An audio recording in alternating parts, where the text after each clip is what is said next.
Hello, hello, dear travelers! It is I, Alta Delirium, the star in heaven, the abandoned space station.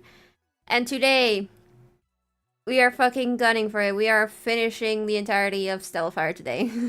aka Michael's Route, plus neutral and good endings. Um, as a reference, by the way, in case you hear me start to die at some point, midway, randomly, um, I've gotten this new tea, this road code tea, because the funny guy on my PC that I watch mentioned that it's good for throat health, and I was like, okay, and like it's not the only one who's mentioned it, right? So I was like, okay, I might as well finally like get it. So I got it, and I'm drinking it now, um, and it tastes. I mean, part of it honestly is like I think I added too much honey because it tastes a little bit too sweet, and I think I added too much honey. So it certainly has a strange taste because of that. Um, but yeah.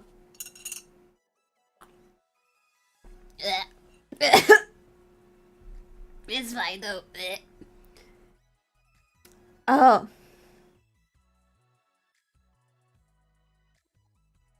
I'm good. I'm good. Anyways, yay! We get to start continue Stellifier. Anyways, let's continue.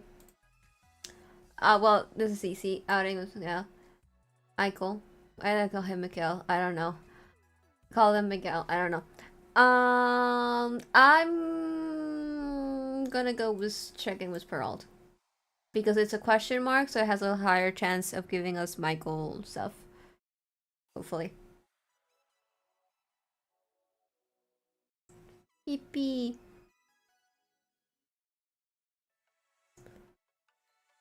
I take a seat before Peralt, Farbright Magazine's editor-in-chief, as I prepare myself for the good, the bad, and the ugly. There's no knowing what Peralt's going to say about my progress, so I always have to brace myself for it. When she loves it, she adores it to the moon and back, and when she hates it... Suddenly, Peralt walks briskly in and takes her seat without saying a hello. She doesn't want to look at you. So, the Stellifier piece. How do you think it's coming along? It's going better than expected, if I'm being honest. With how much freedom their management has been giving me to shadow them, I think we have the most material out of every publication that's tried to get the story out. You really think so? Because for all the access you seem to have to them, why am I not seeing any drama in your notes? I mean, come on, where's the spice? Where's the messiness? Hello? The messiness? Did you read about the fact that they refused to talk about their force member or the time when Oracle used to manage them? I did see those notes, yes, but I thought we'd give our readers a look into the other side of their world as well. I do think everything you've written so far about their management has been great, but it's safe, you know? Well, it's fucking honest! Girl, the fuck? You want me to lie? Do you want me to lie? Is that it? You want me to lie? For example, why is it that they don't want to talk about their force member? Any chance that there might have been some secret relationship squabbles? Nobody wants to be a nursing now.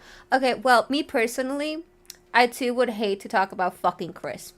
Because no one in this fucking spaceship likes Chris. If you like Chris, you do not belong in the spaceship, and I kick you out, okay? Okay. Now, that's something that our readers would love to know.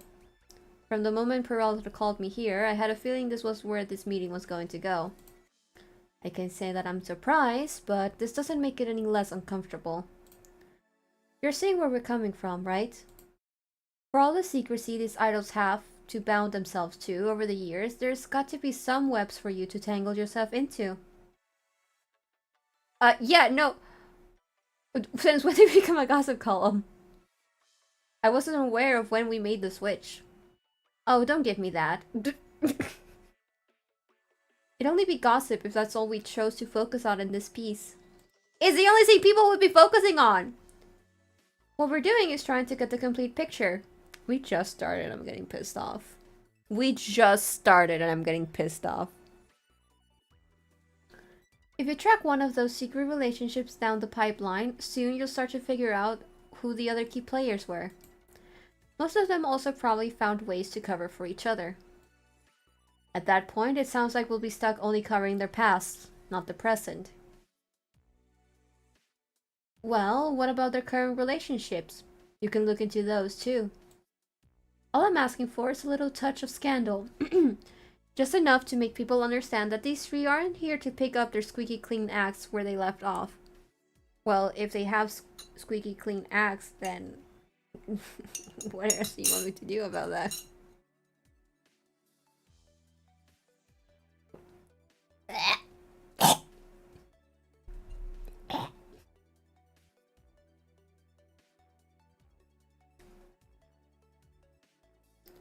I thought the whole point of them now was to bear it all. I paused, trying to hold my tongue. Well, Hawkins never seems to mind living up to that promise. Ah yes, you did cover quite a bit of him in your notes, but what about the other two? Frey is Frey. And Michael...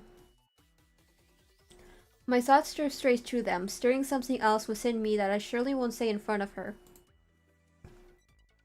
Not unless I want to risk it all, that is. Let's just say that Michael knows how to hide information when they know I'm looking for it. But that's their mystique, isn't it? Most of the fans love that about them.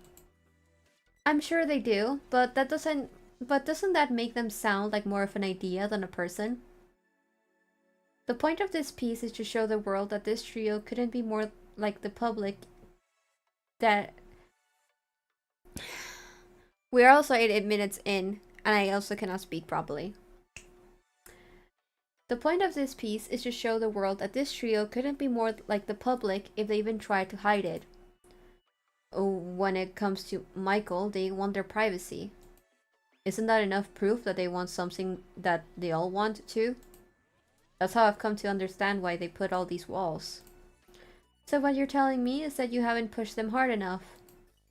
I push them all the time, but I don't want to spook them either. I thought the point of me spending time with them was to let them come to us on their own. Of course it is, but you also can't let them put up a wall and force you to call it a day. Don't be afraid to be bold, Altair. Be bold in your writing and in passion. The slightest hesitation out of you could make them think they know how to beat you at this game. They might have been away from the spotlight for a while, but that doesn't mean they haven't gotten better at keeping secrets. If their mission is to bear it all, as they say, then they might as well be ready to do it for you. With the conversation going in that direction it is, I'm almost relieved when I hear someone approaching the door. Once they walk inside, however, it's a whole other story. Please excuse my manners. I hope I'm not interrupting anything, but your secretary said you just finished with your meeting. Peral's eyes widen as if she's just seen a ghost.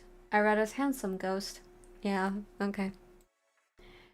Meanwhile, I can't find it on me to wipe my own astonishment off my face. Why on earth is Michael here? Knowing very well what's running through my mind, Michael simply shoots me a smile while waiting for Pearl to pick her jaw off the floor. It's Michael, isn't it? I'd say speak of the devil, but you seem far from one. I wouldn't be too sure about that. Although I'd defer the question over to Altair, considering how much we've been seeing of each other as of lately. Why do they have to phrase it that way? Now Pearl is probably going to think I've been holding out on the real story all this time. To my surprise, the joke barely lands on her, as she's still trying to wrap her head around the angelic vision in the room. I like how we're just describing Michael like all these words, like, oh, angelic and all that, as if in day 3, Michael didn't casually mention that they added counters to bend people over them.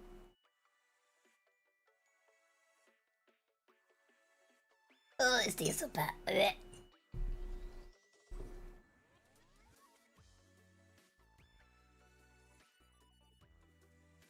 Ah, well, it's a pleasure to have you visit us. And of course, for you to be willing to give us the time to cover your upcoming concert. As I was telling Altair, it's been exciting getting to watch everybody show their support for Stellifier. It doesn't seem to just be the old fans, mind you. So we've noticed too. We're truly grateful for the fact that people are willing to take a chance on us. Hopefully we won't scare them too much after the first go. I wish I had the confidence to say that we won't, but Hawkins did say that he might attempt his greatest feat yet. Oh, whatever that means. Knowing Hawkins, it could be terrible. And how about you? What will be your feat to achieve?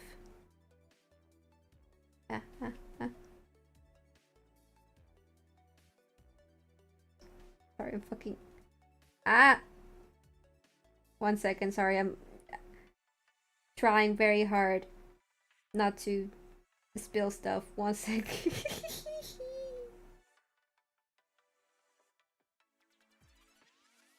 Okay. Good, okay. Perhaps hitting all of the right notes and saying all of the right things? Oh, I'm sure that's what you're doing, buddy. Before Perrault can notice, Michael's gaze flickers my way. They say that now, but just wait until I have to start asking them everything but the right things. Oh well, it sounds like you have a lot to be working towards. That I surely do. However, in a stunning twist, I've suddenly found myself with a little extra time. I'm just gonna prop this up here so I don't knock it over again.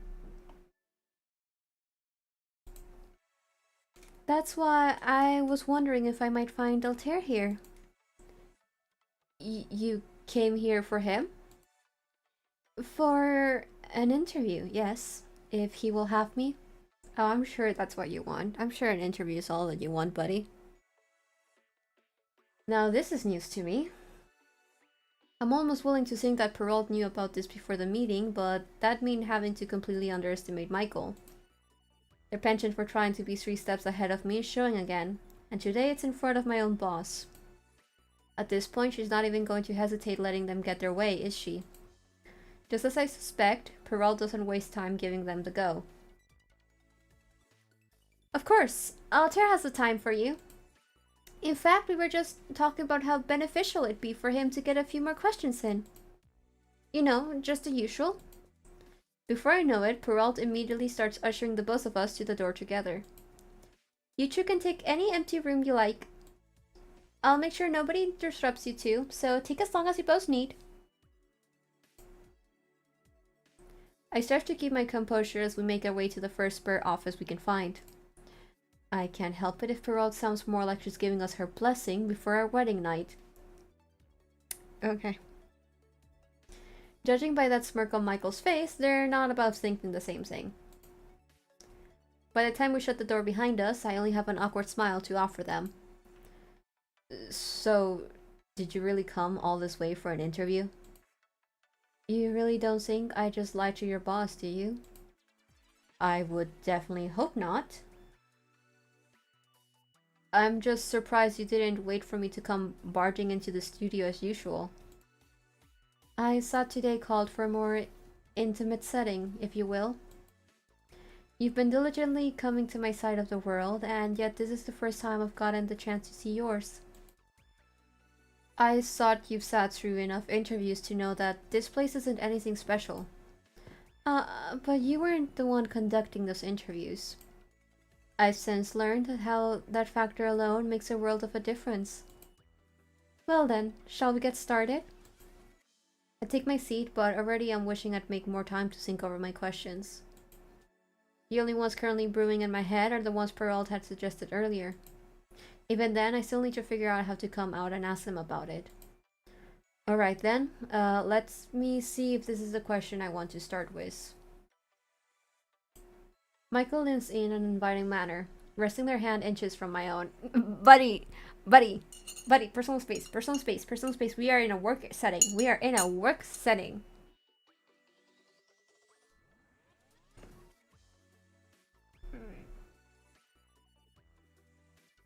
Actually, if you don't mind, would you allow me to choose the question? Speechless, I sift through my notes, unsure of which ones to offer them. Well, the thing is, I think I'll need a minute.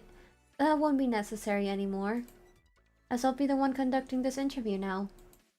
With a self-assured smile, Michael sits poised before me, ready to unravel me thread by thread. I expect your complete honesty in everything I ask of you.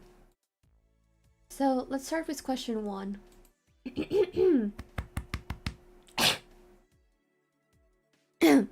Alright, 1 second.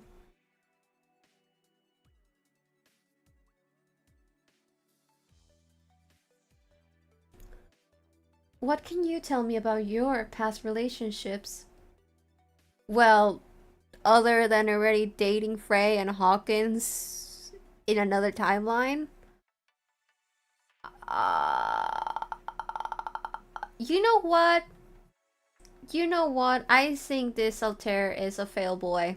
He's never been in a relationship before.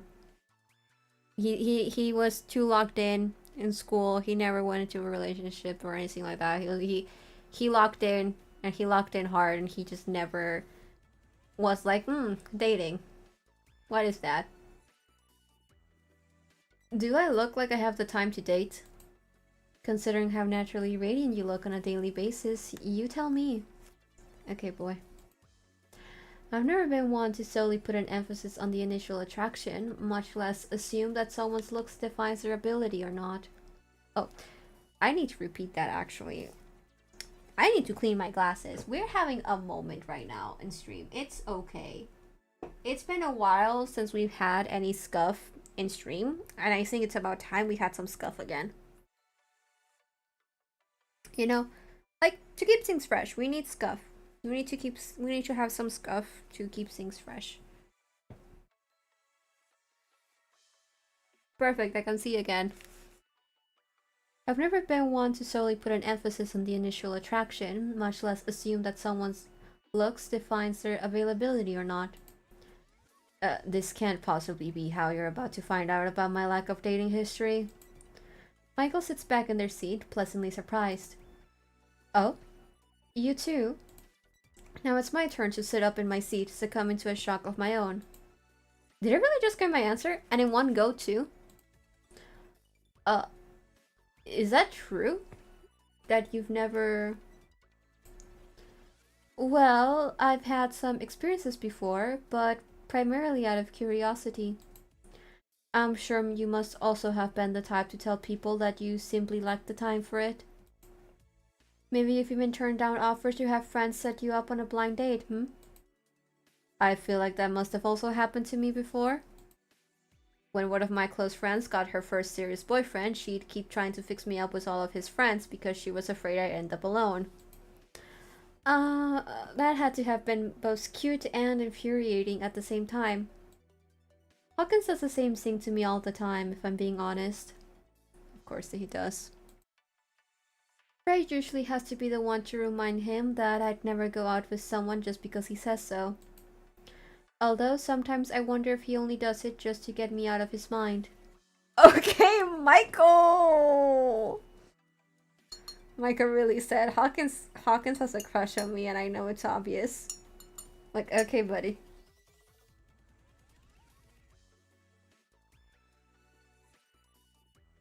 I'm still not used to the taste of this tea. That sounds like a very Hawkins thing for him to do. Come to think of it, my close friend was one of his biggest fans back then. Maybe this is a sign that we should combine our efforts to bring them together if she's still available.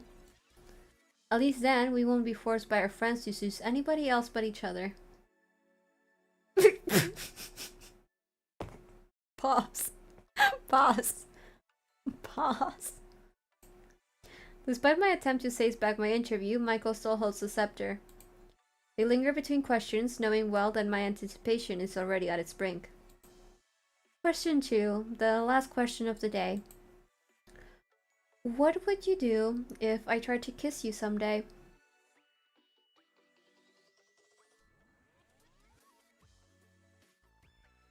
Okay.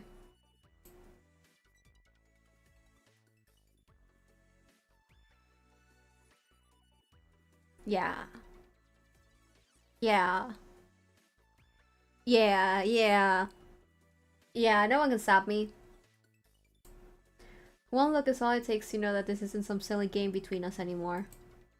Beneath that graceful visage, there's a certain boldness I'm coming to recognize out of Michael. One that's all their own. Now that they've made themselves clear, there's only one way for me to answer. If that's what you really want, then why not now? Now?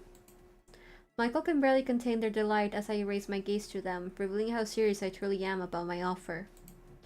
To think that your editor must be wondering what kind of interrogation you have me under right now. If only she really knew that you're about to leave me too speechless to go. Sorry, I need to log in. I need to log in. Ooh. Ooh. Oh, I'm so glad this was the last one. This was the last one we decided on doing. I love them so. If only she really knew what you're about to... Sorry, I need to log in. If only she really knew that you're about to leave me too speechless to comment. If only anybody really knew the truth. By the time I reach for them, Michael's lips are already inviting mine. Their hands take hold and press mine to the table, steadying me as we drift into the slow, enrapturing kiss. Why is my cat screaming at me? ¿Qué quieres? ¿Qué quieres? Estoy besando a un chico, déjame. ¿Qué? Ah, okay. My head is spinning just from this kiss alone. As I gasp, Michael instinctively catches me into their arms. This way, they have access to my lips again. This is a first. What, doing this in an office? Well, there is that. But there's also the fact that I don't think I've kissed someone more than once before until today.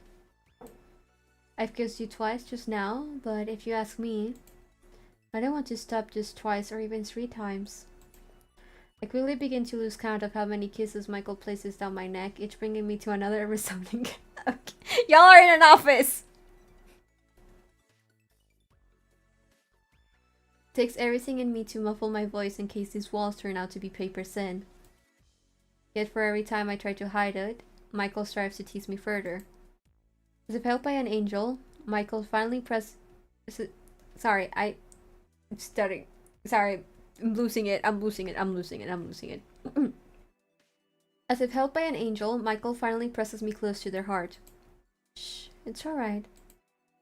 The editor did say that no one was to disturb us.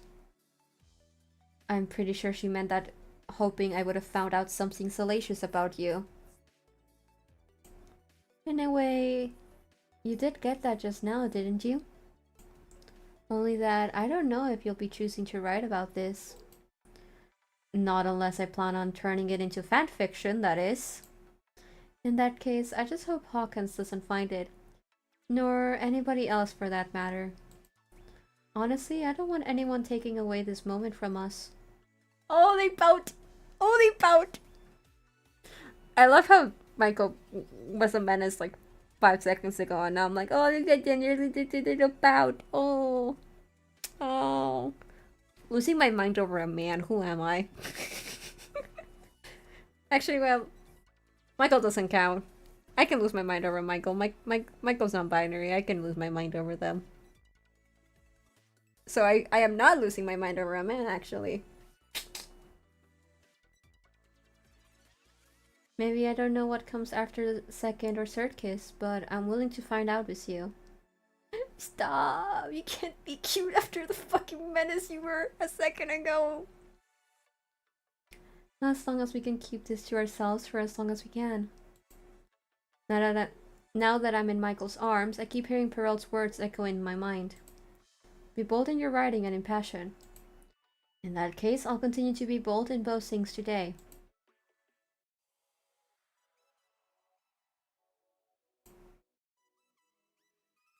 Snap Bus. What do we have on Snap Bus?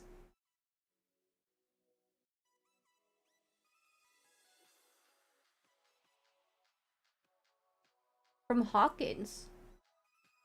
Oh, we have stuff from Michael. Oh my god, we've missed all of these Snap Buses. I'm so sorry. No, we have seen this one.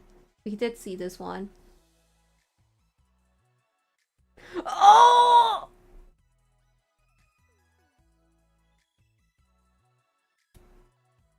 Oh. Oh. Oh.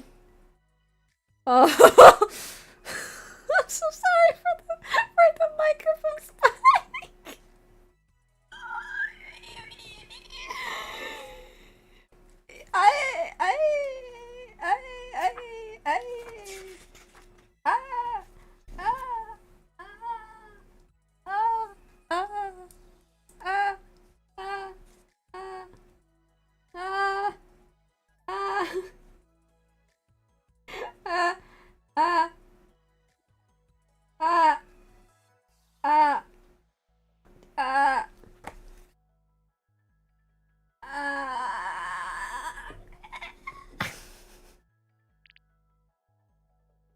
I'm fine. I'm fine. I'm fine. I'm fine. Did we get pouty? What? You did get pouty, Michael. Yay. Uh,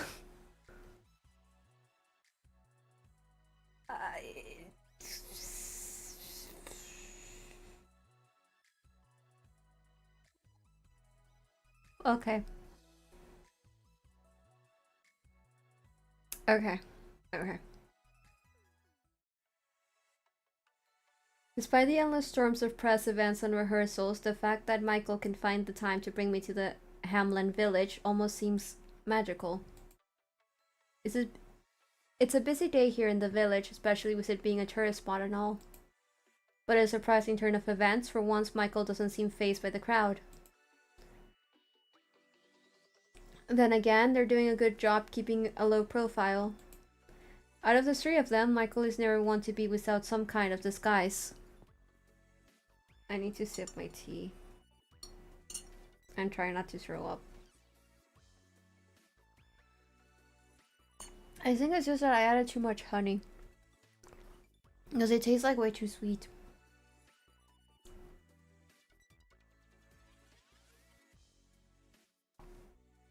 One second.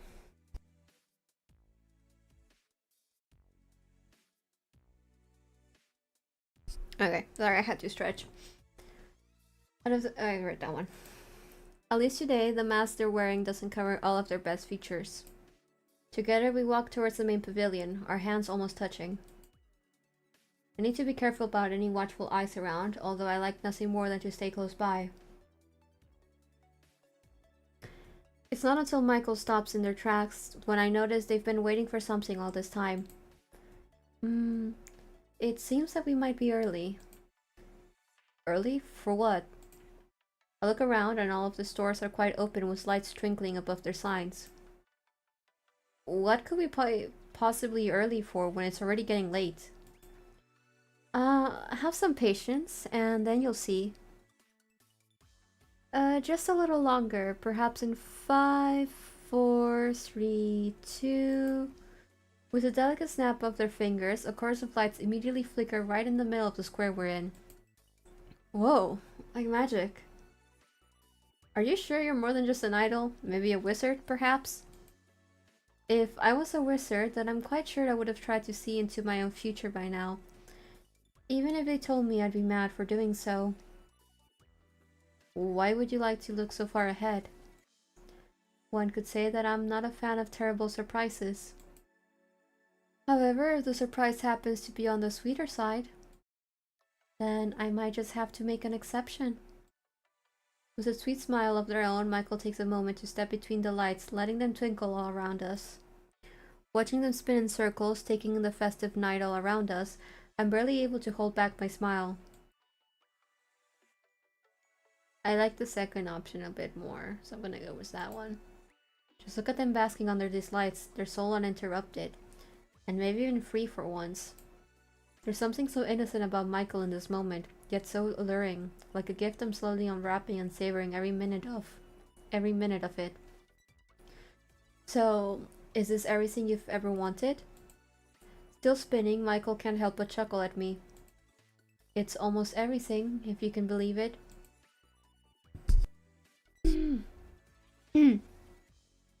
I will say I do prefer visiting them this time around than the last. Is it because last time you came here alone? Am I being too obvious right now, or are you once again reminding me of your captivating investigation skills? I thought you gotten tired of tabloids trying to know everything about you. Well, maybe today is a day of several exceptions. Once they've caught my eye, Michael raises their gaze to the skies as if making a wish. Maybe that's exactly what they're doing right now. But as for what they're wishing for, I wish I could know what for. These lights really are just as beautiful as the first time. It's simply incredible. You know, if you step right where I am, then you'll also get a view of the bell tower. You mean right here? Yes, right next to me. Michael offers her hand, guiding me to them. Even as I reach the spot, they don't let go just yet. See? There's the bell tower, and then the bookstore, and then... there's where Stellifier filmed the music video to Opal Eyes. I turn to Michael, yet their eyes are already brimming with delight at me. So, did I guess it right? You might just be the first person who got it on the first try. I'm almost wondering if I should have made it a little harder for you to guess. I take it you had to watch the video for your research? Let's go with that. Now you're just teasing me. You should know by now that if you answer me this way, I will find out the truth no matter what it takes. Unless you'd rather tell me yourself here and now? These lights are definitely doing something for Michael, aren't they? First, they have me spinning around them, and now they're suddenly feeling so bold. What more will these lights make Michael do next? I decide to call their bluff by simply answering with another smile. Oh, so now you don't want me turning this interview onto you? The rule goes that you can't be more elusive than I am, Altair. Otherwise, I'll be forced to make you tell me all of your secrets. What if I want to hear yours first? Or what if I'd rather like to hear about your time here while filming Opal Eyes? Do you really think that's the only reason why I brought you here today? What if I told you that there's one more? Think hard about what it could be, Altair. Even if the answers should be crystal clear by now. We're gonna be bold. And also because I think the second option is the one that's more correct. Considering everything and stuff. As they wait for my answer, I keep on admiring the bell tower. Slowly, I can feel a smile starting to tug at my lips, knowing that they're still patiently waiting for me. Take all the time you need, Altair. I'll have you know that the patience is my truest... Take all the time you need, Altair. I'll have you know that patience is my truest virtue. I also know that the longer I take, the more you'll be sure to remember this day. Because right now, you're trying to imagine a future here with me. One look is all it takes for me to know that I'm not just imagining this moment between us. And if I said yes to that, what would be your answer? I notice her hands making its way towards mine, and a quiet excitement that suddenly overtakes me. Before I answer, would you tell me about that time? About Opal Eyes? Well, since the shops tend to close quite early here, They tried to schedule our shoot just before sunset. That night, Frey took a nap after rehearsal, so we raced out here as fast as we could. Thankfully, perhaps even by a miracle, we still made it here on time. And once we started, we kept worrying about whether we'd be able to nail everything before we had to stop filming for the night. So, did you make it on time? Far from it. By the time we made it to the last quarter of shooting, the stores and restaurants were already starting to close, but the square was quite crowded.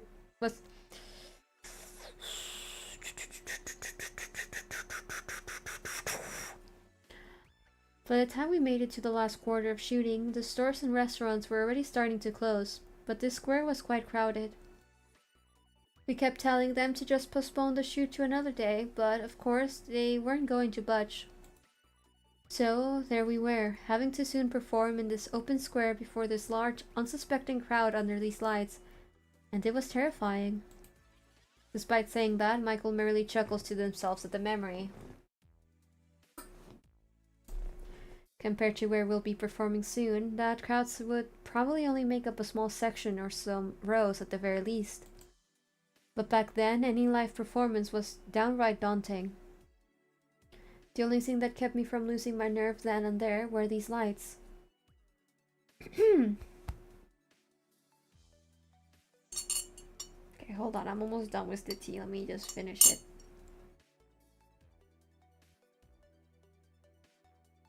Blech. Okay.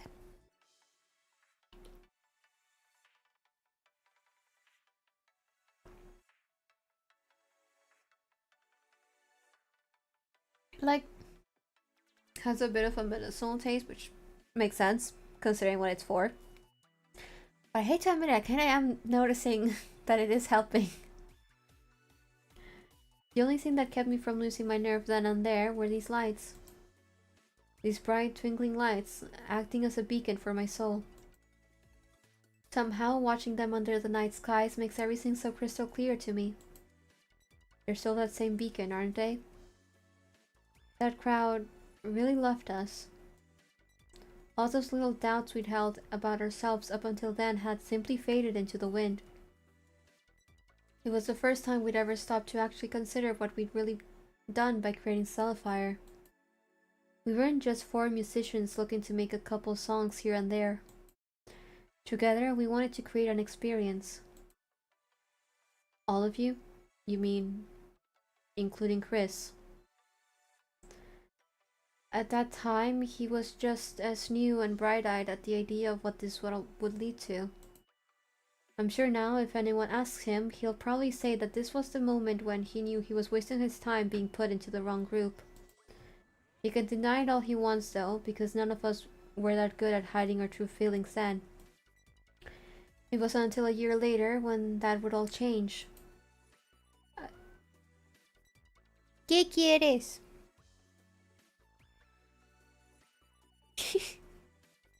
¿Qué? As Michael gaze drifts back to the lights, I find myself wanting to hold more tightly onto their hand. Almost as if I were to let go, the wind would surely take them away. You're so warm right now. How is that possible when I have yet to fluster you properly? Okay. Chuckling once more, Michael brings me in closer, this time for an embrace. Lend me your warmth, Altair. Lend me all of that you're willing to give me. Their arms wound tightly around me, enveloping me in something far better than warmth, safety. Even when they hold me, it's with the utmost care and delicate touch, as if I'm their only treasure. I wish I could go back and tell my younger self not to be so afraid of embracing the unexpected. If anything, these lights have always made me wonder if such magic could ever be real, the kind that would let one see into the future. Also, we can protect what matters the most to us. Closing their eyes, Michael takes in the memory and creates a new one with a familiar melody. Again, as is tradition, I do not read out the lyrics of the songs because I feel awkward by doing so.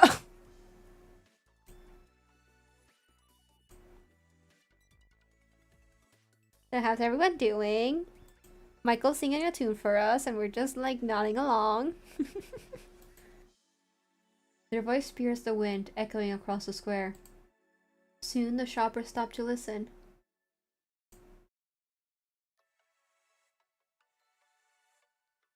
I need to like, honestly, I need to hold Michael just, like I just need to hold their face, just gently, and just like pull on their cheeks. For being a menace but also being so cute. Taking my face in their hands, Michael and... In public! In public! We're in public! In public! Oh my god, why are we doing this in public? Sorry, hi, I am not one for PDA like this. Taking my face in their hands, Michael entrances me into a kiss. Caressing my face, they take me in my every expression, even as I fight back a blush. Sing my favorite part again.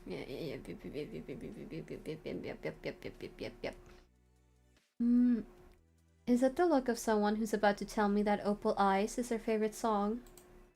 Here's a secret for you. It's also one of mine too. In that case, sing my favorite part again. Do you mean the part before or after the kiss? How about during? So cute and so bold. My cousin's so cute. How about I tell you another little secret? The kiss is also my new favorite part too. I've just never included it in the song until today, and I'm quite glad I did. Holding me close, Michael brings their lips to my ear for a slow, seductive serenade. Oh my god, this dude.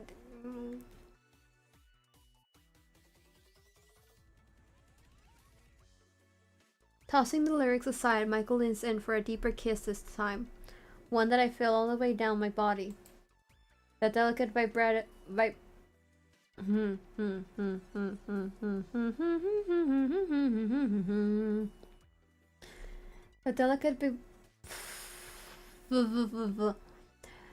delicate vibrato of theirs is now rumbling between us, beckoning me to them like a siren's call. But when I open my eyes, I don't see any siren. I only see an angel. I can be your angel or your demon.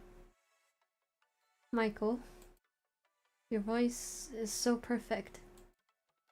But it's my touch you crave so much more, isn't it? Don't hide it, Altair. I love your honesty. It's the reason why I only want to share this memory with you. And so much more. Once our lips sync together, we both realize we've not just created a new memory, but we've also shared our hearts. Pulling back, Michael won't stop caressing my face, tracing along every bit of my silhouette in quiet wonder. My opal eyes twinkling in the night. Just then, the lights start twinkling right above us, as well as along the trees surrounding the square. Holding each other tightly, I can't help but wonder if I really might be witnessing magic at work tonight. Could it be that you really are a magician in disguise, Michael? That might be the only way to ever explain this kind of timing. Well, I won't say anything if you won't. Although, when it comes to you, it seems as if everything between us tends to align. And that includes all of the stars in the night sky. Ooh. Ooh. Oh, okay. Thank you for joining me to see the lights. I wish we could have stayed out longer. I forget how, like, cute Michael's voice is. Like, I really like their choice of voice actor for Michael. I think it's really nice.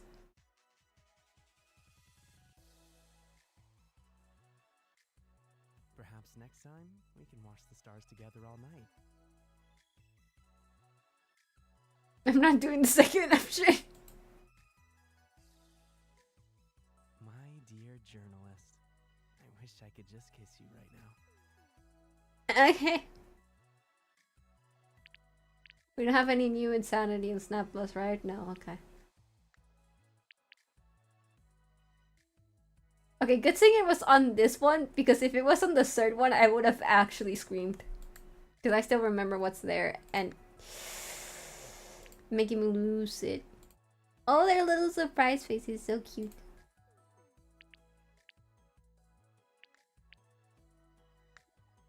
Okay.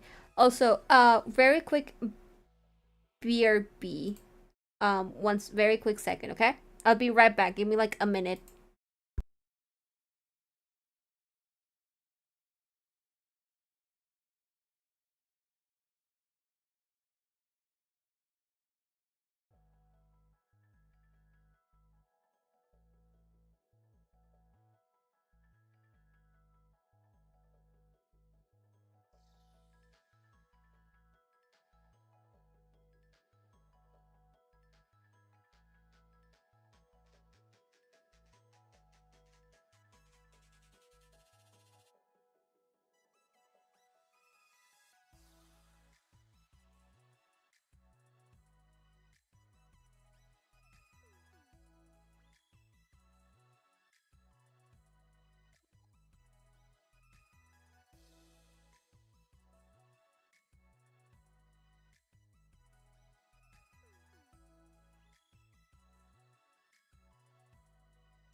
Okay, hi. I'm back.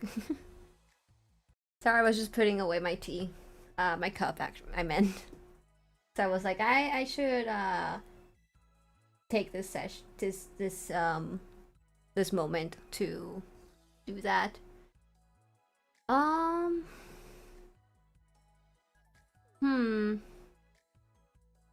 I think I'm gonna take work set because EOD rehearsal is like a night only thing. And we already have 100%, so even if it's like Stellifier in general, I wanna go with that one. And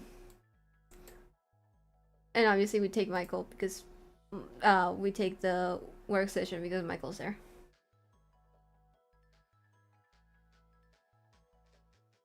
Okay, day 5. With Frey still wrapping up his poetry club duties for the day and Hawkins being off working for his solo, this studio is experiencing a different kind of quiet today. Luckily for Michael, that's exactly how they like it.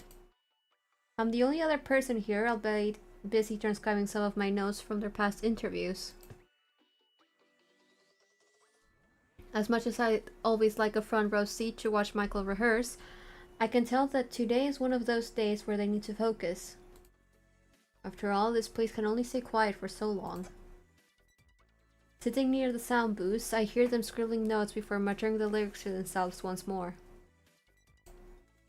Your voice is scary, there you'll find that our silent destinies intertwine.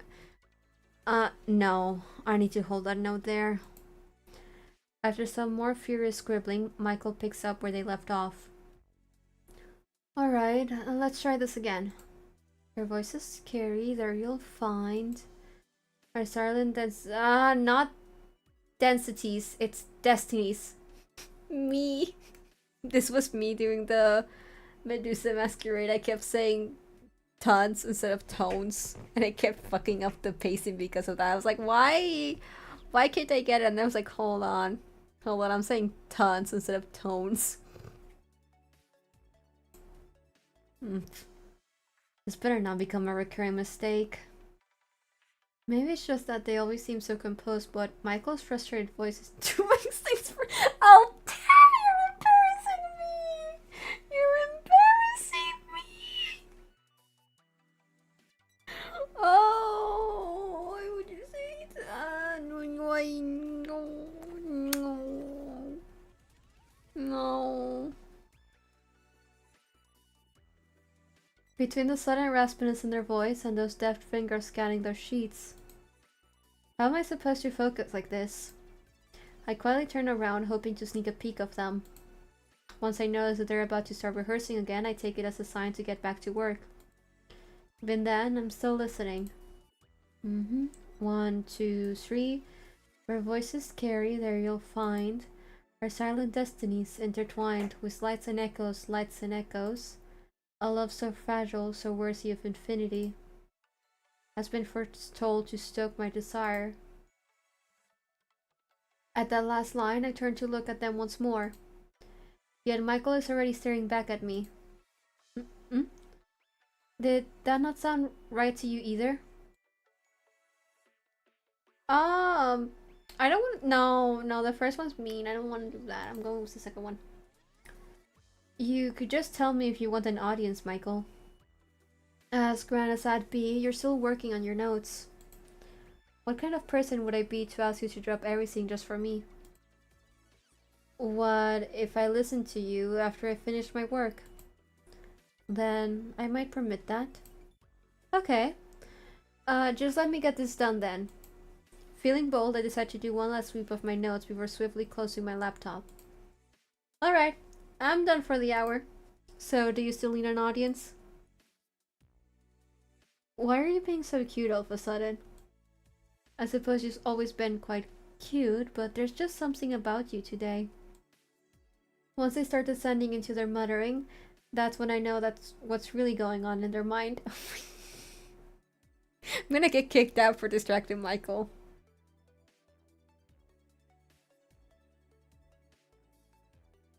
They dare call me cute, but just look at them. Now, if I could fluster them some more... I move to the couch, hoping for a better seat, and more importantly, for their benefit. Even before I rest my head against the couch, Michael is already taking in the view. If you think I'm going to start singing just yet, then you might as well get comfortable. I think I'm in need of a better warm-up. What do you mean by that? And what does that consist of? Wouldn't you like to know? My posture isn't helping the way I feel either right now.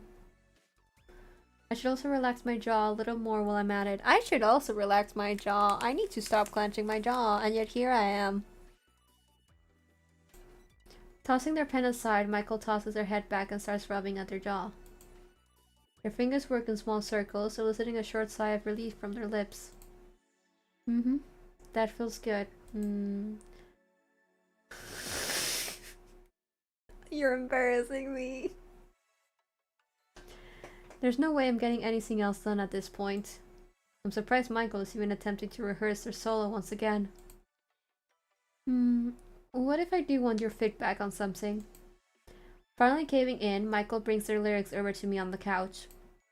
So, whenever I sing, "A love so fragile, so worthy of infinity, has been foretold to stoke my desire," I usually let the last note fade into the instrumental.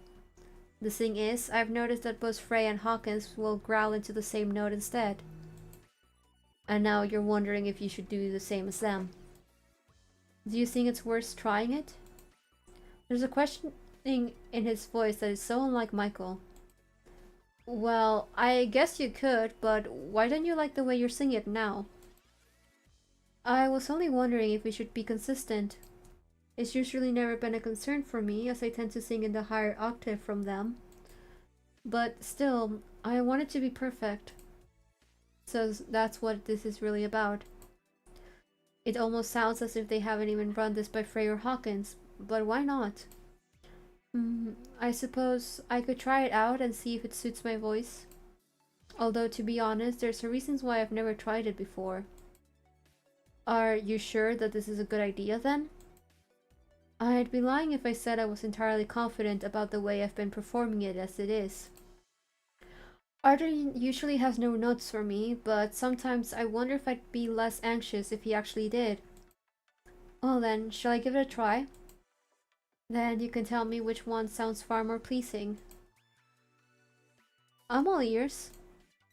I sit back on the couch as Michael warms up with a few notes, each pitch perfect as usual. It's almost surreal watching them doubt themselves so much when even their cold rehearsals sound album ready. At the same time, I've been known to also spend quite a few hours scrutinizing over my pieces too. That is something we both have in common.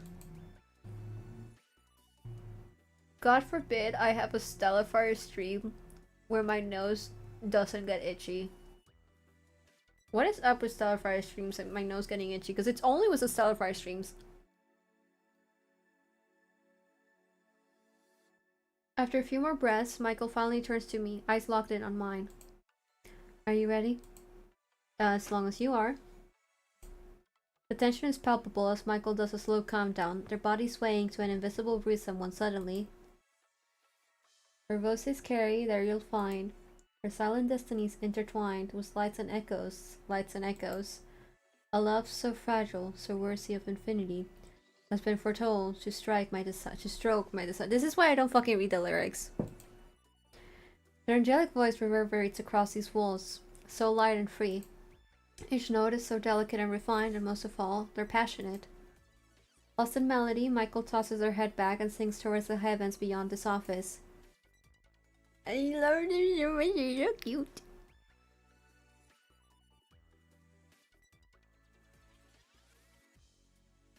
And last they hold on to the last high note, their chest rising with each crescendo until it fades into a wisp in the air. Coming down from their ethereal high, Michael looks to me for feedback. Well, do you think it's passable?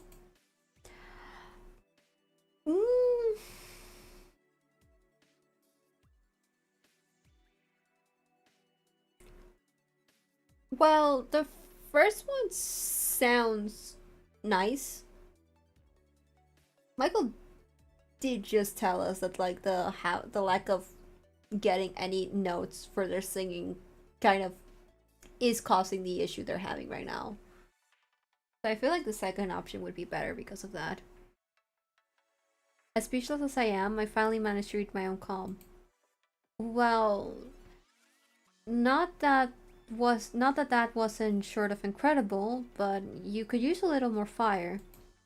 Oh, a little more fire? Just a little more, if you can believe it. Actually, I quite can. You don't know how long I've waited for someone to finally say something. What'd I say? I'm locked the fuck in, bro. Michael immediately relaxes beside me, brimming with delight. This might be the first time I've ever seen someone so excited to be critiqued. I wonder if I could learn a thing or two from them. So, what's this fire you think I'm missing? Is it solely missing in my voice, or someplace else? Well, if this is your solo, then all eyes will be on you, right? So maybe if you try to command attention a little more. Huh, so you think I should try growling at the end of that note? You should just give in to however you're feeling in the moment. Think of something that sets you off. Huh. Leaning in, I see them getting ready to hand the lyrics over to me when Michael rests her forehead on mine instead. Should I try again? I will on one condition. All I want are your eyes on me. A certain spark is already setting in even before the warm-up. Counting down, Michael searches for the sound deep within their core. Okay. Also, I have so many thoughts about the roots, and I will discuss them, all of them, like at the end, once we're done with Michael completely, because I have many thoughts I need to speak. I need to share the thoughts that I have about everything. Even in a cappella, Michael's voice bursts with a sudden longing. Just as promised, my eyes never leave theirs, and it seems to be stoking more than just their desire. That need in their voice, I definitely wasn't hearing that before. But now that I know they're feeling it too, Closing my eyes, I take in every note Michael is willing to offer me. Every note, every rasp in their voice. I want to absorb all of them within me. Like a message sent from another world that I'm supposed to be decoding. And only until I find out what it says is when I'll...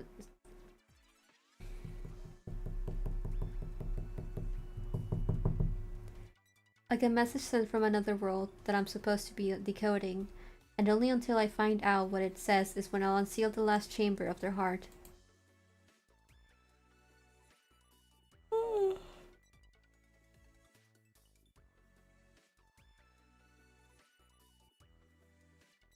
As I open my eyes, Michael is a whisper away from helping themselves to my lips.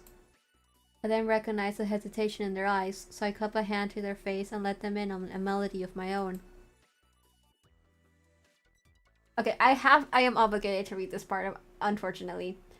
A love so fragile, so worthy of infinity, has been foretold to stoke my desire.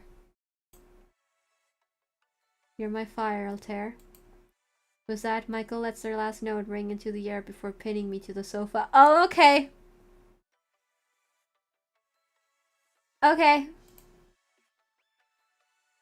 Sharing a nod, neither of us hesitate the moment our lips meet, and another kind of symphony starts. In the recording studio?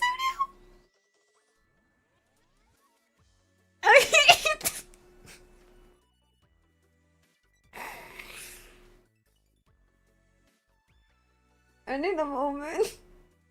I need a moment. I need a moment. I need a moment. I need a moment. Help. Help. Help. Help. Okay. I can do this. I can do this. Altair, your leaps. Your leap. I'm fine. I'm fine. I'm fine. I'm fine. I'm fine. I'm fine. I'm fine. I'm fine. I'm fine. I'm fine. I'm fine. I'm fine. I'm fine. I'm fine. I'm fine. I am so fine. Don't even worry about it. I am so fine. Oh, I forgot they hadn't even read that part. Sorry. Sorry, I'm losing my mind. I'm losing my mind. Altair, your lips are my fire. Your lips, your eyes, everything. Shuddering, Michael surprises himself by pinning me to the couch just to admire my own desire on display. My heart is pounding, but it's my mind that's spinning in all directions from their mere touch. I know we shouldn't. We really shouldn't. Honestly, you can tell me if you don't want to keep going. What if I do want you to? In the recording studio?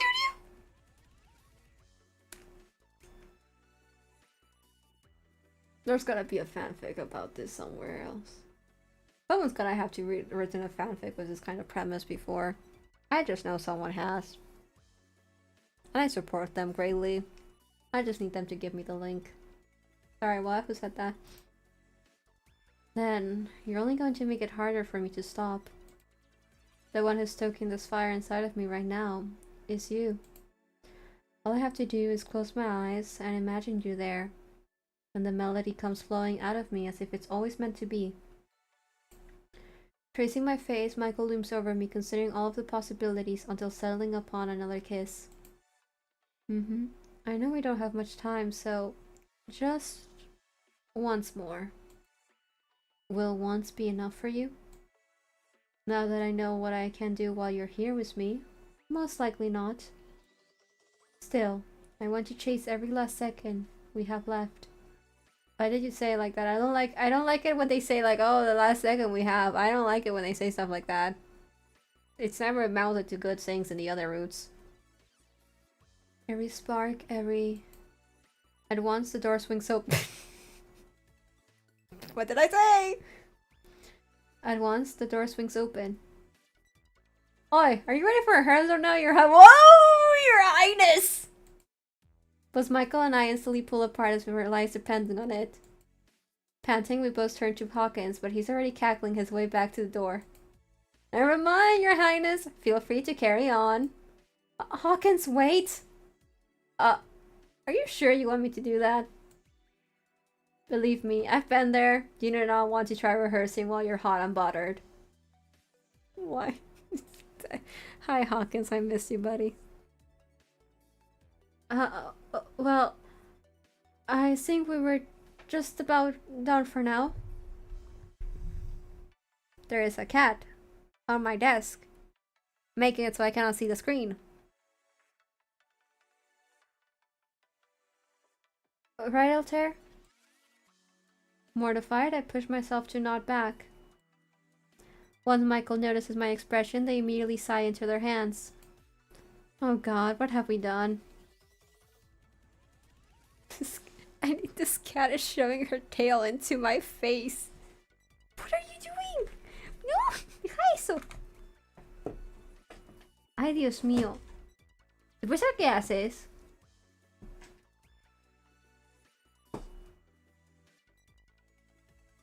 Okay. The beast has settled. Oh god, what have we done? From where I'm standing, it sure looked like a whole lot of something I don't see you usually do. I've gotta say, I feel like a proud mother hen right now. Looks like my little Michael is finally growing up and ready to sow their seeds. Please, don't. Ray can't know about this yet either. You're gonna have to tell him sometime, or at least give him a warning. You also might as well lock the door next time. If there's a next time, then it surely won't be at the studio anymore. I've always been the one telling you not to bring someone over to this couch. Life's funny, isn't it? Maybe this is a sign that you're finally gonna start seeing things my way. I, for one, am grateful to Altair for being the one to ignite that flame in you.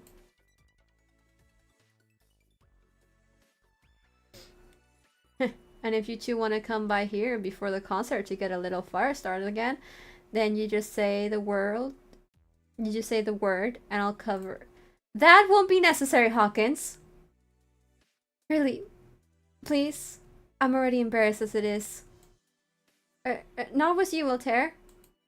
I just should know better than to let my emotions get the better of me.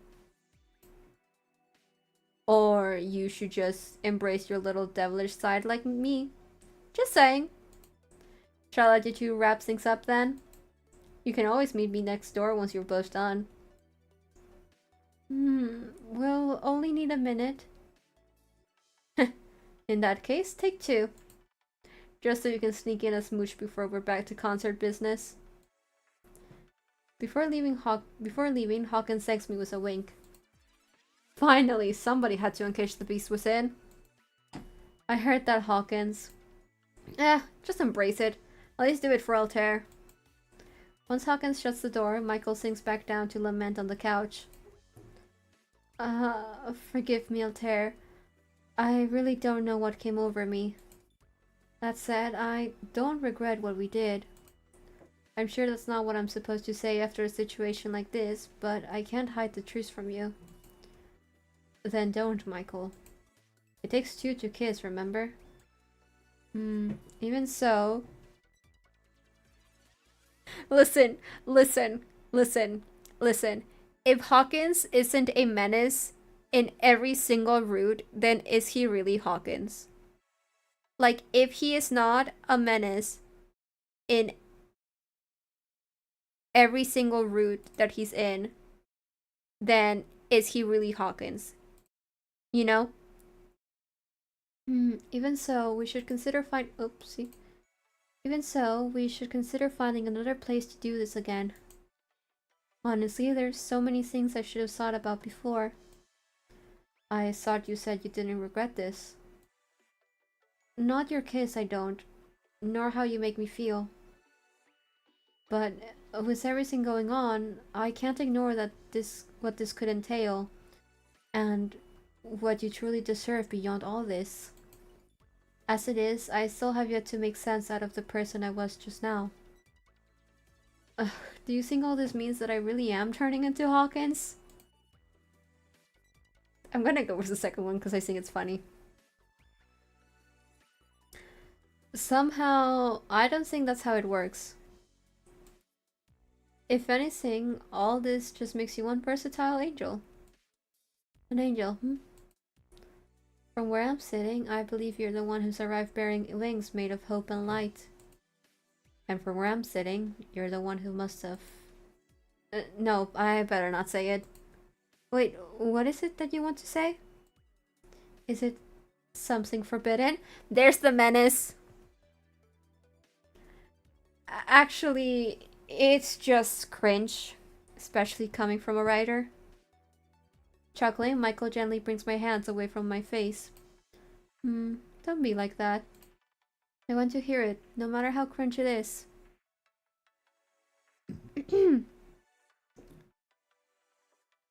Why do my cats sound like horses when they chase each other? As much as I'd prefer to hide than to say it, there's no denying how weak I am for those expensive...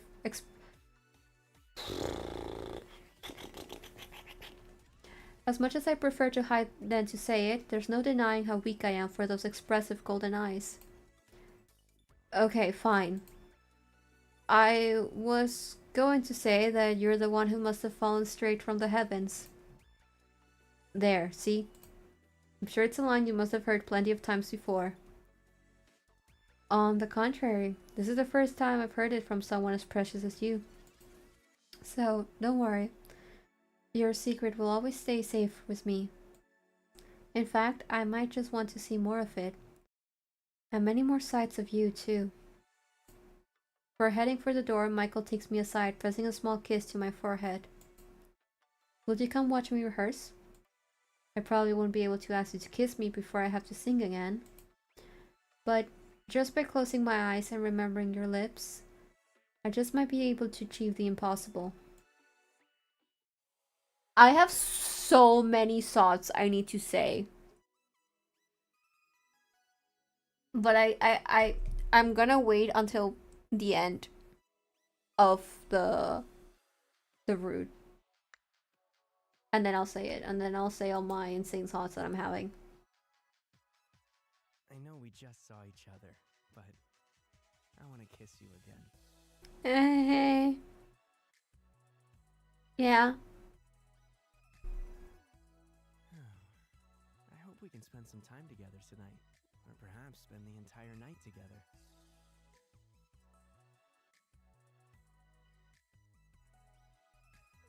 My love, you saying that, you don't know how tempted I am to find you right now. You know, I just had the thought right now as I became self-aware of how easily this bro is like, this dude's like flustering me. It's like, I'm a married man. I am a married man. I'm getting flustered over a PNG.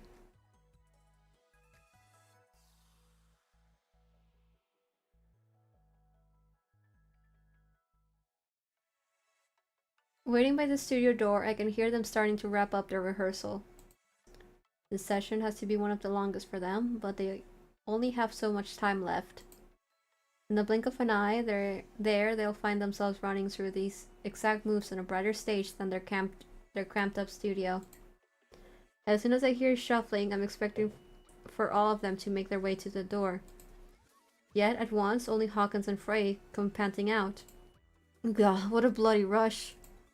You know what I need? I got it, Hawkins. You need water. Newsflash, we're all thirsty right now. Not just that. I need something.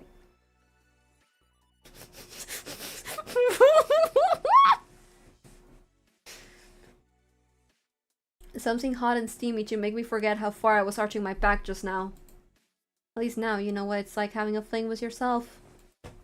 If I was getting action with someone as limber as I was back in there, I'd be queuing the chorus of angels right about now.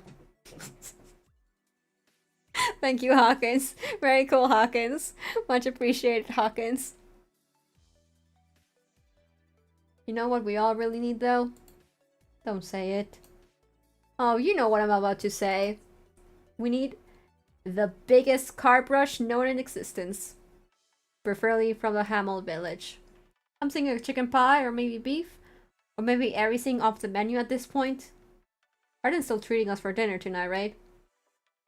Even if he is, I'm willing to wager you won't finish half of what you're going to order as usual. Slipping on his jacket, Frey turns to me as I keep lingering near the door. You're coming with us to get food too, right? Lorelei said you were welcome to join if you didn't have plans already. She did mention it, but where's Michael? Weren't they rehearsing with you two? They sure were, but... Snickering, Hawkins knocks back his hand against the studio door. Oi, your highness, you can finally stop now. For the thousandth time, your last spin was totally fine. Even better than fine, really. You already know you're perfect. We'll wait for Michael to say something, or better yet, to join us outside. Instead, we're all met with silence. God, I did tell them that they did fine already. You told them too, Frey. I don't know what else they want to hear. Are you really that surprised they refuse to budge now? You stopped us halfway through the last set just to tell them that they were off by a millisecond. A millisecond, Hawkins. A millisecond. What else were you expecting?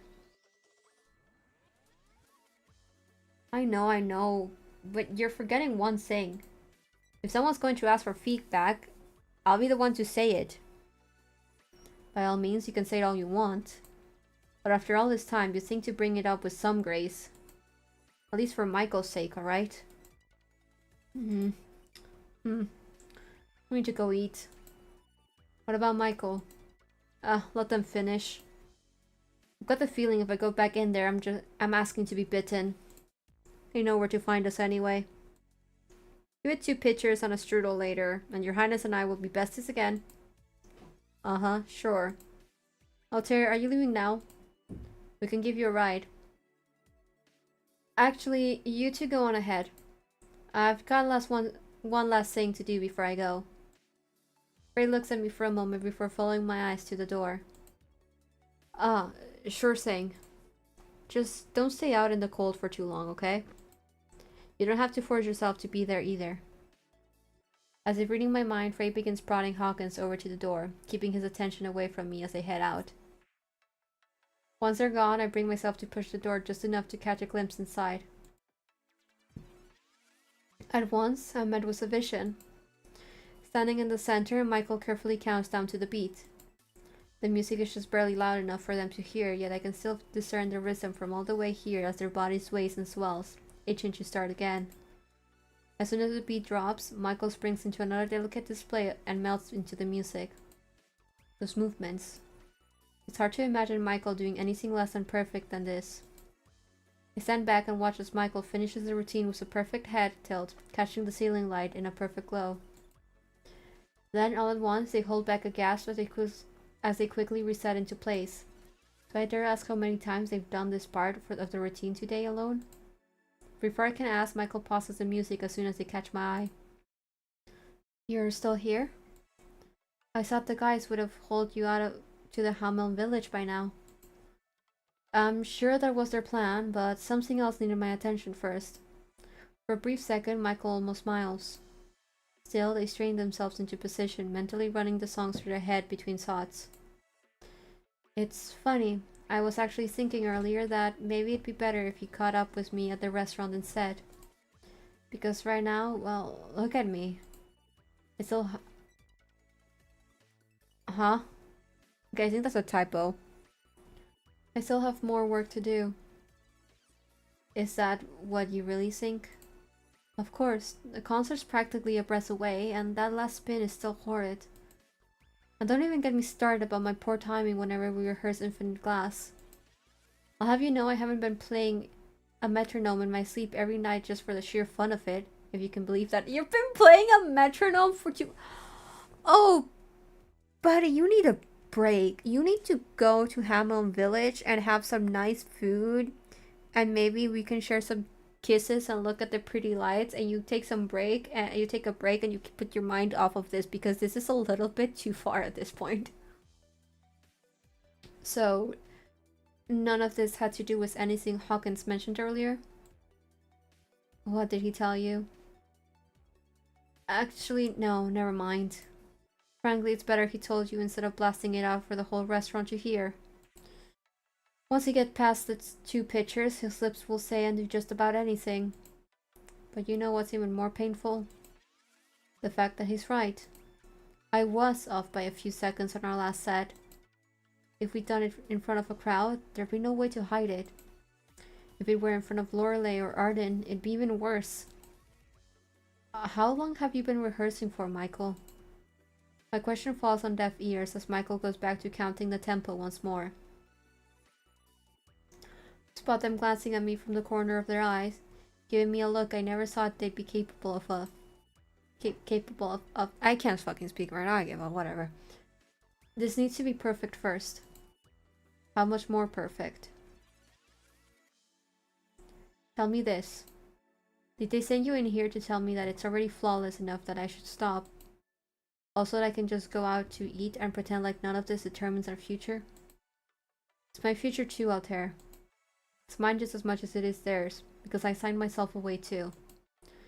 If I so much as jeopardize theirs as well, then will stopping now be all worth it once we lose everything?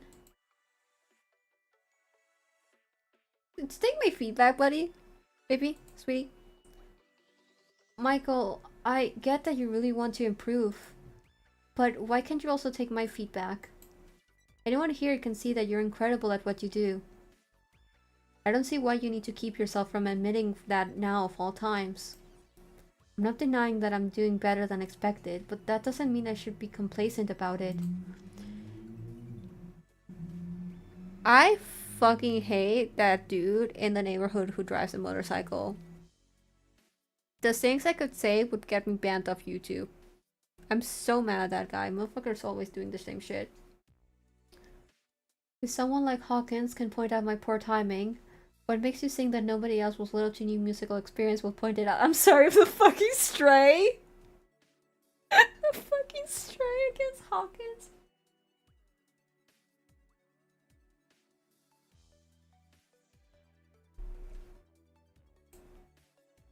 And you really think you'll improve by nitpicking at yourself? Not nitpicking when you're trying to spare yourself the shame. We both know there's very little mercy waiting to be spared outside of these walls. Seeing Michael like this, I can tell they're putting up a wall. Not just for me, but for the rest of the world. Because how many times have they done this to think that this is how to survive through this? With the distance growing between us, Michael quietly starts up the music again. They begin their countdown, yet they can't bring themselves to move while I'm still here. Honestly, being the last to join them is not exactly a new thing. What else do you think they sought to leave already? Not like I don't know the routine when it's the same from all those years ago. As soon as night would come, Hawkins and Chris would be the first to run. There was always some kind of party going on, and even then, there was still the club. Even Frake would sneak off, sometimes even without a word. Come morning, there they all came back. And I was there to greet them. And they expected you to keep their secrets safe, right? Every last one of them. It sounds to me like you owe more than just a break to yourself. At the very least, couldn't you owe yourself the chance to get something to eat? I do want to, but like I said before, there's really not much time. It's not like we'll be able to do another longer session like this. I want to leave, but I can't. You do have a choice in this, Michael. Not in the way you think I do. If this all fails, I'm the one who has to live with it all. I'd rather spend the rest of my life regretting I missed out on one meal than to fail my part of this agreement. I'm not leaving until you come with me. As much as I can tell that they want me to let them be, that only makes me dig my heels even harder. In that case, then, I'm not leaving until you come with me. As much as I appreciate your spirit, you do know I can't let you do that. For one thing, I don't have a set time I'm planning on ending today. That's fine by me. As soon as you're finished, then we'll both go find some place to sit down together. Altair, seriously. I can't imagine you being any different when you have your deadlines to meet. I'd only be flabbergasted if you said you weren't as rapid as I was when it came to getting something right. Not with what I know now about you. If you really do think I understand, then shouldn't it mean something when I'm reminding you to take care of yourself? How else do you think I know what I'm saying, when I've been at the studio for how many hours past my normal work time? Finally, Michael sets the remote down and strains their gaze at me, as if trying to see the light. Soon, their voice crackles out, not out of frustration, but out of pure concern. When is the last time you've eaten too? If we're both asking each other that, then I think we both know our answer. To my surprise, Michael holds a hand to their lips and chuckles. Alright, alright. We'll go get something to eat now. But first, can I try this part just one more time? For a second, I want to hesitate, but seeing them already holding the remote with their body already in position again, I feel like a criminal for saying no. One last time, okay? If you want to keep going, you can do it after you've taken a break. Wait for me then. With a charming glance, Michael bears more light in their step as they get ready one last time. I jerk to keep at the door, giving them as much space as they need. It's just one more time, and then we'll be off. As soon as the music starts, Michael's instincts awaken as always. Their steps follow each rift as they trail their hands across their face and shoulders. They even sneak a chance to give me a devilishly delicious smile before moving to the next spin. Of course, deep down they know they're perfect. Or at least close to what perfection can be in this world. Now, if only. My voice trails off as Michael takes off in another spin, the music enveloping them entirely. When suddenly, a stumble. Then another stumble. Michael tries to halt their spin, but their right leg strains before giving out. No, wait, it's not perfect yet. You need to eat! You need to eat, you need to eat, you need to eat, you need to eat, you need to eat. Buddy, eat food. Now, food. It has to be. I can hear them muttering to themselves as they try to regain their footing, but they've already lost the tempo. Michael pushes to get up, but they soon let out a shrill gasp. No, wait, stop! Oh no. Before they can hit the ground, I rush over and wrap my arms around them. The two of us tumble together, sliding against the floor until it's Michael who now has their arms around me, panting from the sudden wave of exhaustion pounding through their body. You need to eat! Food! Sustenance! In your body! Now! Michael, are you alright? I'm the first to sit up as Michael fights back under a painful groan. I brush the hair from their eyes, searching for their gaze, as their shaken voice rings at my ear. No, it was supposed to be perfect. Maybe it wasn't this time, but it was still amazing.